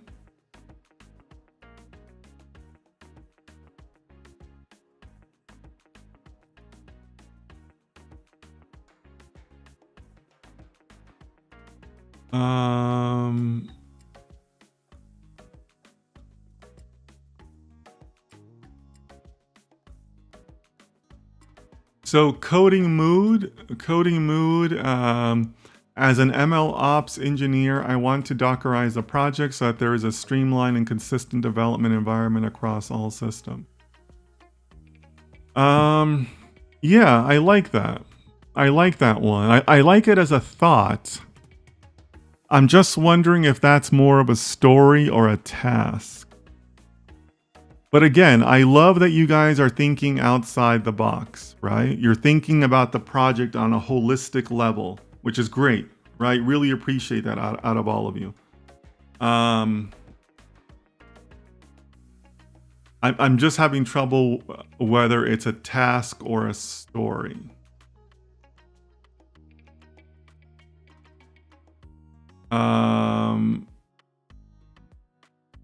Yeah, Lakshmi, you're also bringing up a good one that was very similar to Usman's submission about model selection. So I appreciate that one, Lakshmi.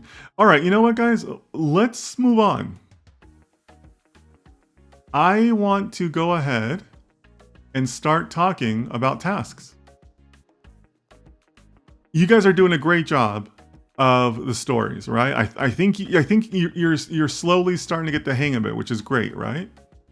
But I think all of you are now kind of, also kind of bordering around story tasks. And that's, the tasks of a story. And that's okay too, right? So why don't we start talking about tasks? I think it could be fun. And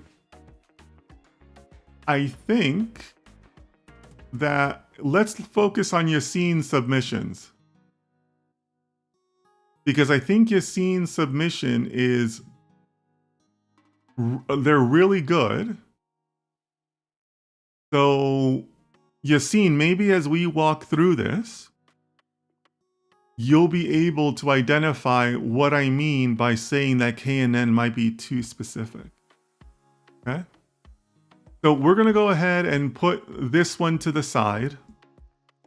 All right, so for the purposes of the next few minutes, guys, I'm going to leave that on board so we know what the original one was like.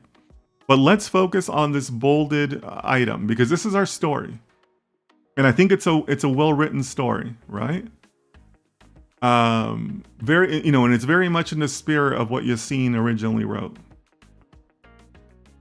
So let's switch gears, right? Now, start giving me tasks in the comments. What are some of the tasks that we need so that we can enable doing clustering methods? Now remember, tasks have a free form to them. You don't have to follow the format anymore. Right? What do you guys want to do? What are the tasks? You just committed to this story. You just committed saying, I'm going to do this story. What are the tasks? What do you guys need? What do you need to do? So start putting them in the chat. Let's see what you guys think is required.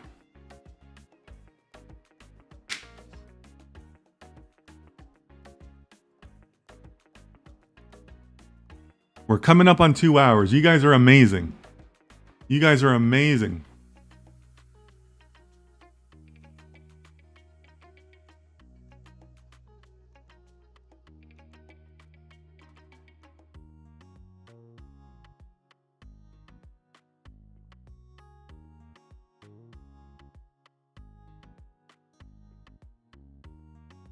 So tell me, what are you going to do in the next 2 weeks here, guys?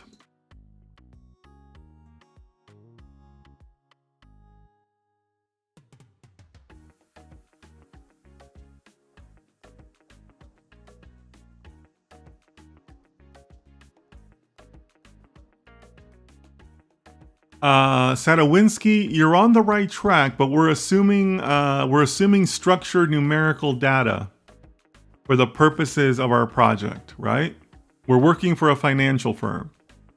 So our overall assumption, just for pretend, right, is that we're working with structured numerical data. Okay? Okay. Here we go. So Yassine says, first thing I want to do is identify, let's just say 5.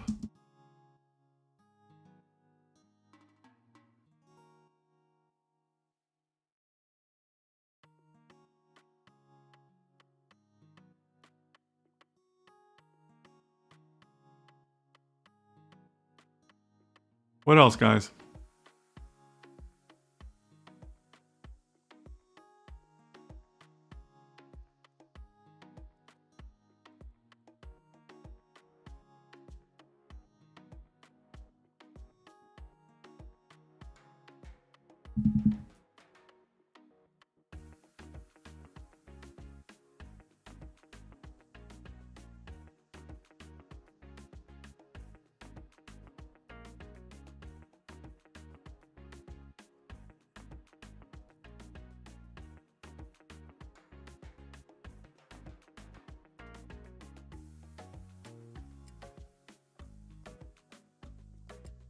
Okay, Lalman says conduct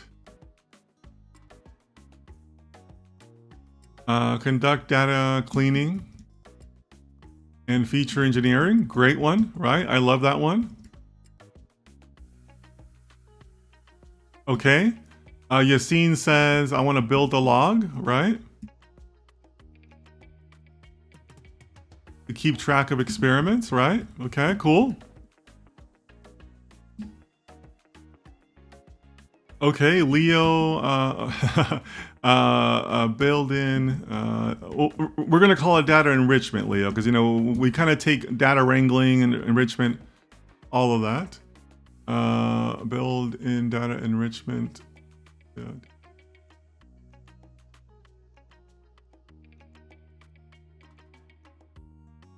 Okay, so Osama says use programming libraries. Okay.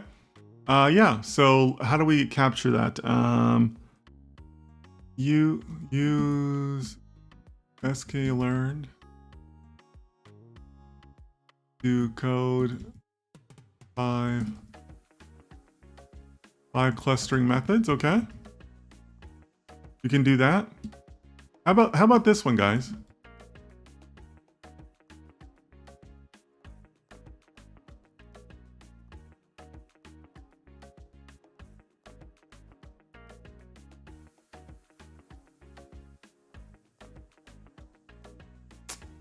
Oh man, why?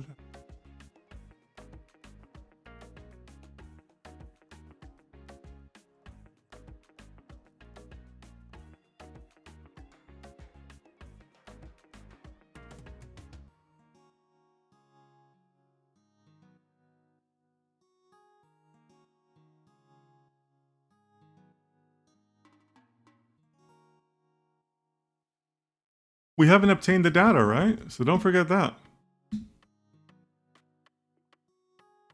Okay, Fatima says create visualizations on the data. I like that.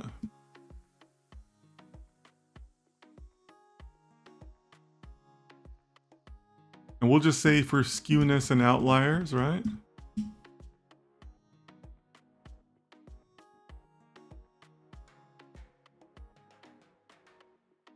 All right. That's a very reasonable list of tasks, right? I think you guys have done a great job of that. So I hope that by doing that, by going through that exercise, you can see that to do all of this just for KNN, probably overkill, right?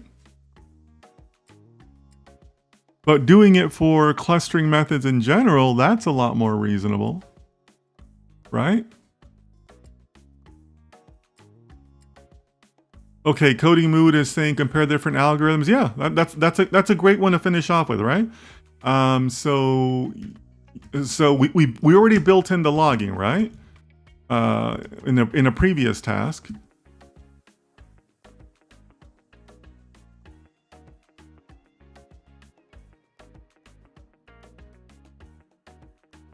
Testing algorithm, and then report results back to the team, right? Because you want to be accountable to your results, right? Or, yeah, but guys, this is a very reasonable list of tasks. Could you do this in 2 weeks? Yeah. Assuming you have access to the environment and stuff like that, right? The real world kind of, gets in the way sometimes. But can you do this in 2 weeks? Yeah. Right? Can you do it for 5 different items that you're pulling from sklearn? Yeah. We've seen that. We've done that, right? With ChatGPT, right?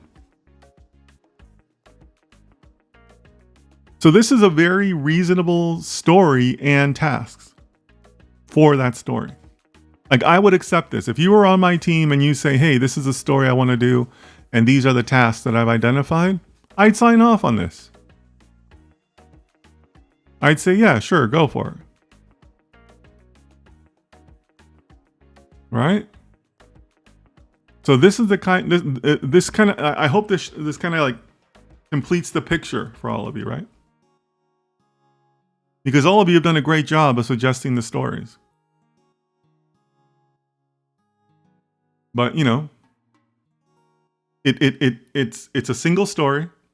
It can be done in 2 weeks, right? It helps the team. It's in scope. So it meets all of these, like, the requirements of Agile. It meets the requirements of planning. So this is good, right?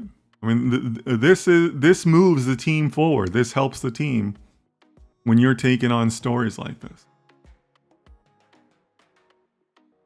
Yeah, so good job, guys. I mean, this is a perfectly reasonable story, and quite frankly, this is something you would probably be doing at a place like IBM or other large companies, right? Like this is a well-written story and task.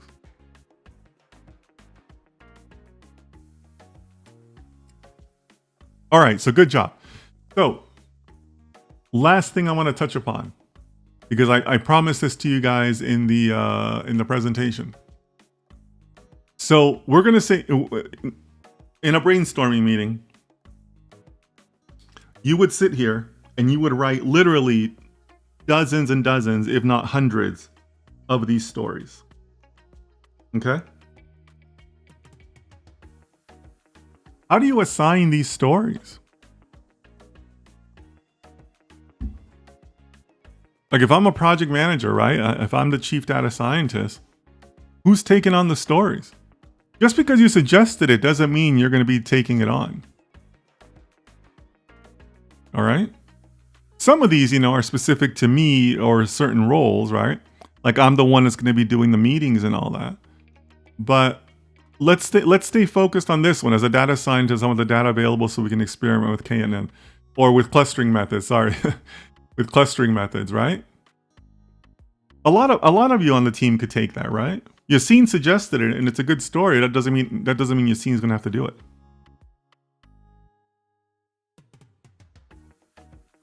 So I want to make you aware of that. I'm not going to attempt to cover every single method because, again, it's one of those topics that's very complex. I wouldn't be doing it justice. But how you assign stories in Agile is like a whole other science. It's a science upon itself. In some cases, you're going to have like a bidding process where one person says, yeah, I can do that. And and that's the only story I can take. It's going to take me 2 weeks. And somebody else might say, oh, no. I can do that and do another story because I think that story is only going to take me 1 week. And then another person comes along and says, no, I can do that in 3 days. I think it's a 3-day story. And so on, right? Because the more stories that are done, there's going to be, more advancement on the team, right? More advancement in the project, right? So it depends. It depends on, as far as who's taking the story, it depends on who thinks they can do it a little better. Or in some cases, it will be whoever suggested it takes the story. In other cases, the team overall might have a cap of how many stories they can take on. They might say, or by the way, an individual can also have a cap, right? Because remember how we talked about estimation? If you are consistently wrong on your estimates, and your team knows this, then they might say, well, we usually give you the ability to take on 2 stories, but this time we're only taking the ability to take on 1 story. Because they might really need that 1 story completed. Like they can't miss on that story, right? So you might have an individual cap on yourself, or the team might have a cap on how many stories it can take. So again, I'm not trying to give you a master class on that, but I do want to make you aware that choosing stories it's an involved process. It's not just I suggested it, it's my story, and I'll do it when I want. It's much more structured than that. But again, the key, bringing everything back full circle, is your ability to estimate your work, your processes. So for this story, Are you the team's expert on clustering methods? If you are, great, right? Say that and say, hey, I really want this story because I feel pretty strong on clustering. Or maybe you're not so great on clustering and you might say, I'll wait for the neural network story instead. Because wouldn't we have another story like this that's about neural networks? Yeah, we probably would, right? Now that's a reasonable expectation. So maybe you'll take the neural network story because you feel stronger on neural networks.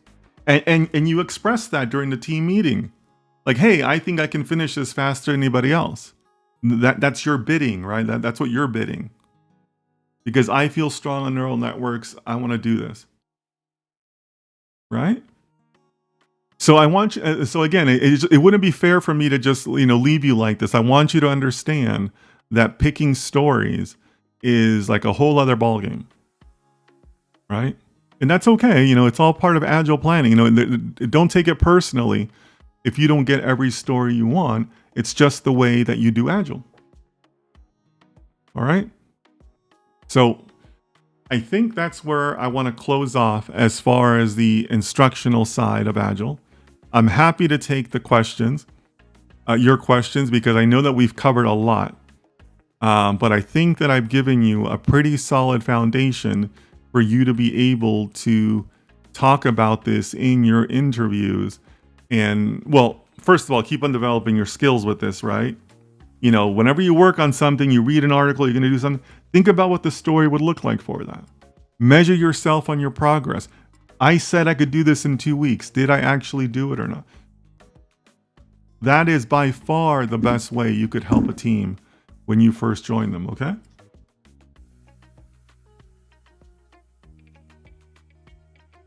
So let me look at some comments. There's a lot of comments here. I'm going to take a pass on some of the stories. You guys are doing great jobs on stories. Yeah, we covered the visualization. We covered that one. Yassine says, yes, sir, you're right. Now I can see. Okay, Yassine, I hope so. Yeah, I mean, yeah, like I said, guys, if you're not seeing it, think about what the story would look like for neural networks, right? Very similar. Except you're using neural networks and you're using Keras because Keras is the only available network for neural networks or framework for neural networks. So yeah, right? But same approach, right? Same general approach that you'd be following. Leo says, as a project manager, I'd ask for the stories in each step of development. Okay, you mean like going in order of the methodology? Sure. Yeah, I mean, we kind of went out of, let me just bring that up, because I think Leo is making an important point here. Yeah, if you want to say, hey, let's go phase by phase of the methodology, and we'll do stories, yeah, sure, absolutely. I didn't do that today, Leo, because I wanted to be freeform, because I think, people are still getting used to it. But yeah, you might be on a team where they say that, right? Don't give me stuff about deployment. Give me stuff about what we're going to do now, right? Yeah, totally reasonable to do it that way.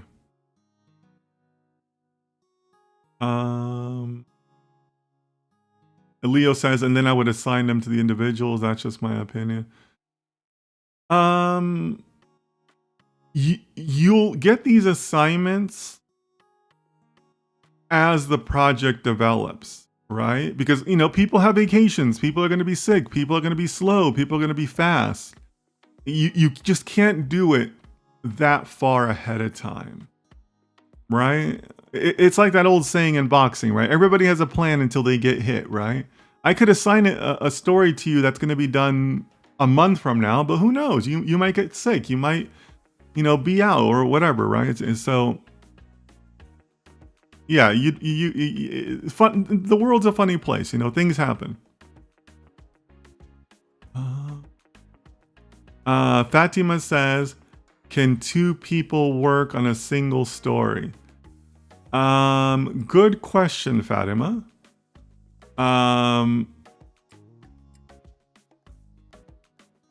Not very often.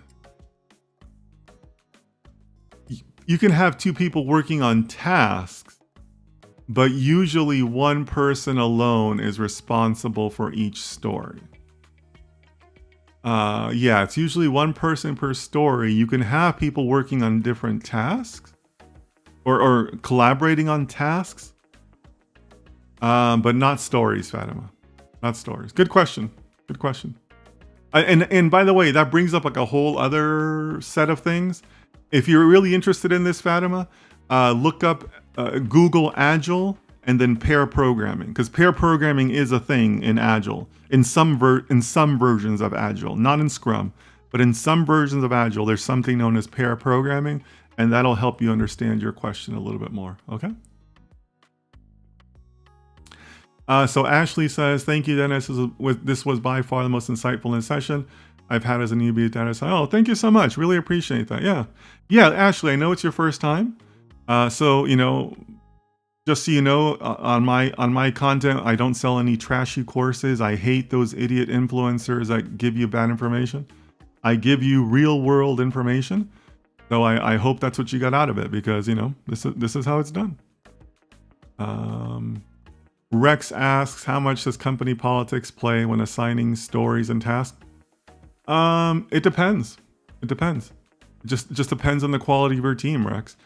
Some people, you guys have to realize that there are some people out there that are like hardcore Agile enthusiasts, right? Like they love Agile. Like this is all they do. Like Agile Scrum Master is literally a title in companies. Like that's literally like your job. So they go very much by the book, right? Because remember, it gets a lot more complex than what I've given you guys, right? Like, just to give you an idea, the reason why the estimation is so important and you finishing is important is because there's this thing called velocity that measures how fast you move, which means it's how fast the team moves, because you can have individual velocity and then a team velocity. So there's a lot of Scrum Masters that go just by velocity, right? Like, okay, I have my faster people and my slower people, and that's how I'm like, they're very like by the book, like this is what the numbers say, so that's what I'm doing. And then of course you have people who will do the politics and stuff like that. So it really just depends. It really just depends. There is no single answer for that, Rex. But again, I'm just giving you guys like the high level view, right? Like it goes a lot deeper than this. Like even I'll admit that I don't know everything, because it's kind of hard. But it gets a lot more complex. Okay. One of the things in Agile is the fact that they should always work on teams, right? No, not always, Leo. I have been on one person Agile teams. Not common, but it does happen. It does happen. Yeah.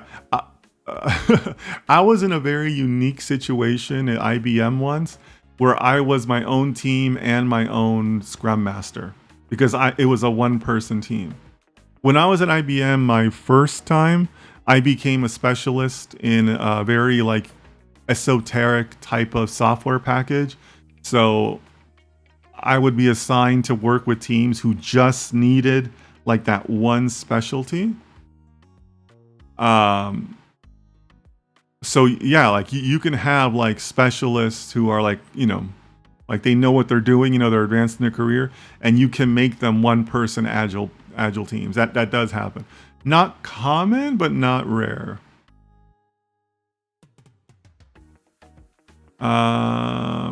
Lakshmi says, how much time does it take to design stories? Meaning that Chief Data Scientist, how much time usually assign to come up with a complete planning of the stories?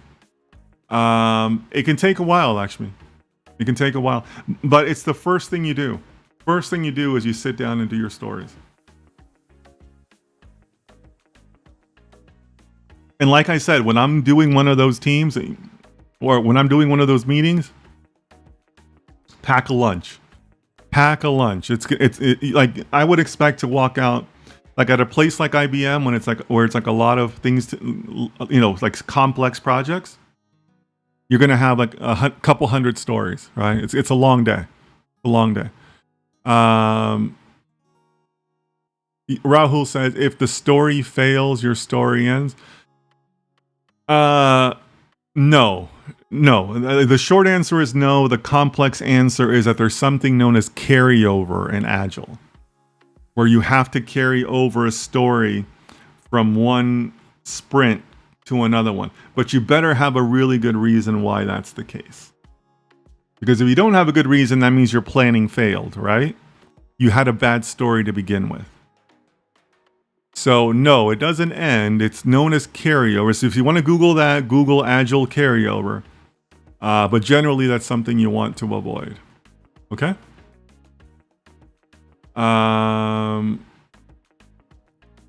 Sam, I think it's your first time. Welcome. Hi, sir. I really like your content. Sometimes I'm unable to attend your live session, and sometimes I would like to review the concepts from your video. Can you please share the link of the live streams? It's on my YouTube. If you go to my YouTube, you can go to Data Science with Dennis. Everything I do is saved up there in perpetuity. Rex, if you could take care of some modding over there, I'd appreciate it.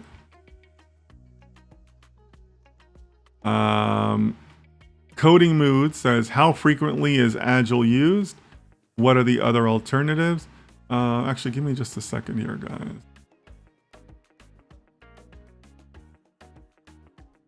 guys. Thanks for that, Rex.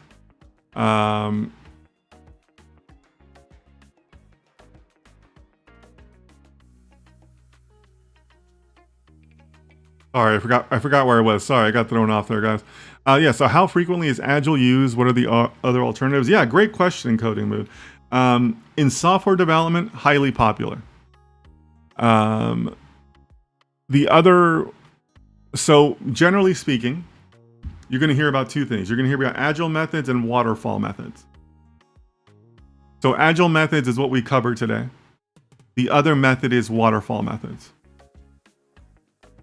I'm not an expert in waterfall methods, but that is more of what people think about when they think of project planning. You know, because it's very time sequenced, and then we're going to do this, and we're going to do that, and then there's a dependency here, you know, right? But generally speaking, I'm guessing that there's others.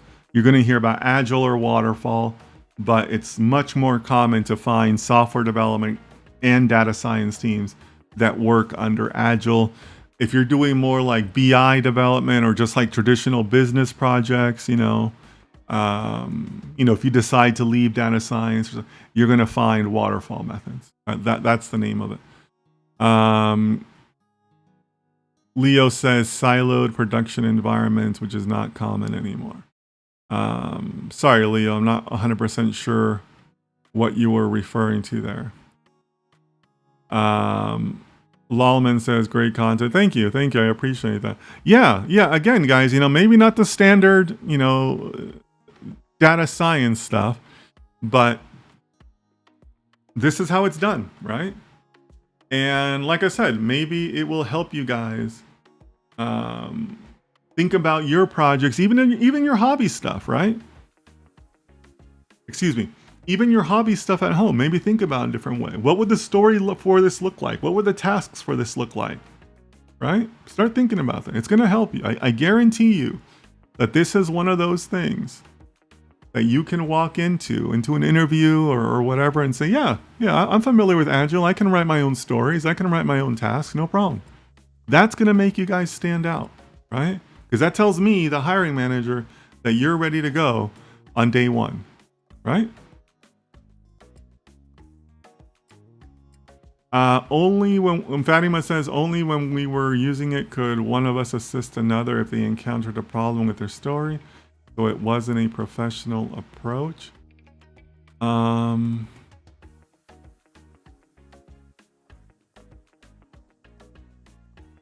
Sorry, Fatima, I'm a little lost.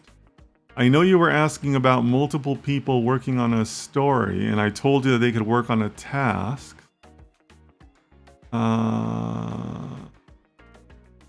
Or maybe you're talking about the carryover? If you're talking about the carryover and you come up with a problem that makes you carry it over, that's fine, right? You'll have to have a good accounting of that, right? But yeah, I mean, it's not the worst thing in the world to carry over a story, but you generally do want to avoid it, right? Because again, if you don't have a reason for it, then yes, the story was poorly written, right? And your manager would usually review your story before signing off on it. So it's not that it wasn't a professional approach, just that there was a mistake somewhere, right? Like, you know, it was written poorly and it should have never been signed off on. Right? Now, whose fault is that? Who knows, right? But, I mean, yeah, I hope that answers your question, Fatima, or maybe I'm just misunderstanding because I guess I'm not 100% clear on what you wrote there. Leo says, okay, he was referring to the waterfall process when he talked about silo production environments, which is not common anymore. It's not common in data science and software development, but in other instances, Leo, it is, right? Like if you're just working like on a construction project or something, right? Like construction projects use waterfall methods.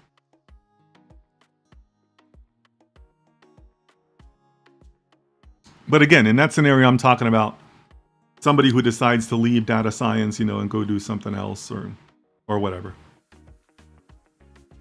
All right, guys, we've gone for 2.5 hours. You guys are crazy to do this. I can't believe these sessions are like this. But guess what? Good news. We got a plan in place, right? So next week, we're going to start working on the methodology. We're going to start moving on this, right? So we're going to start actually doing stuff next week. We're going to have some ideation, right? We're going to have some ideation. We're going to talk back and forth, and we're going to go from there, right?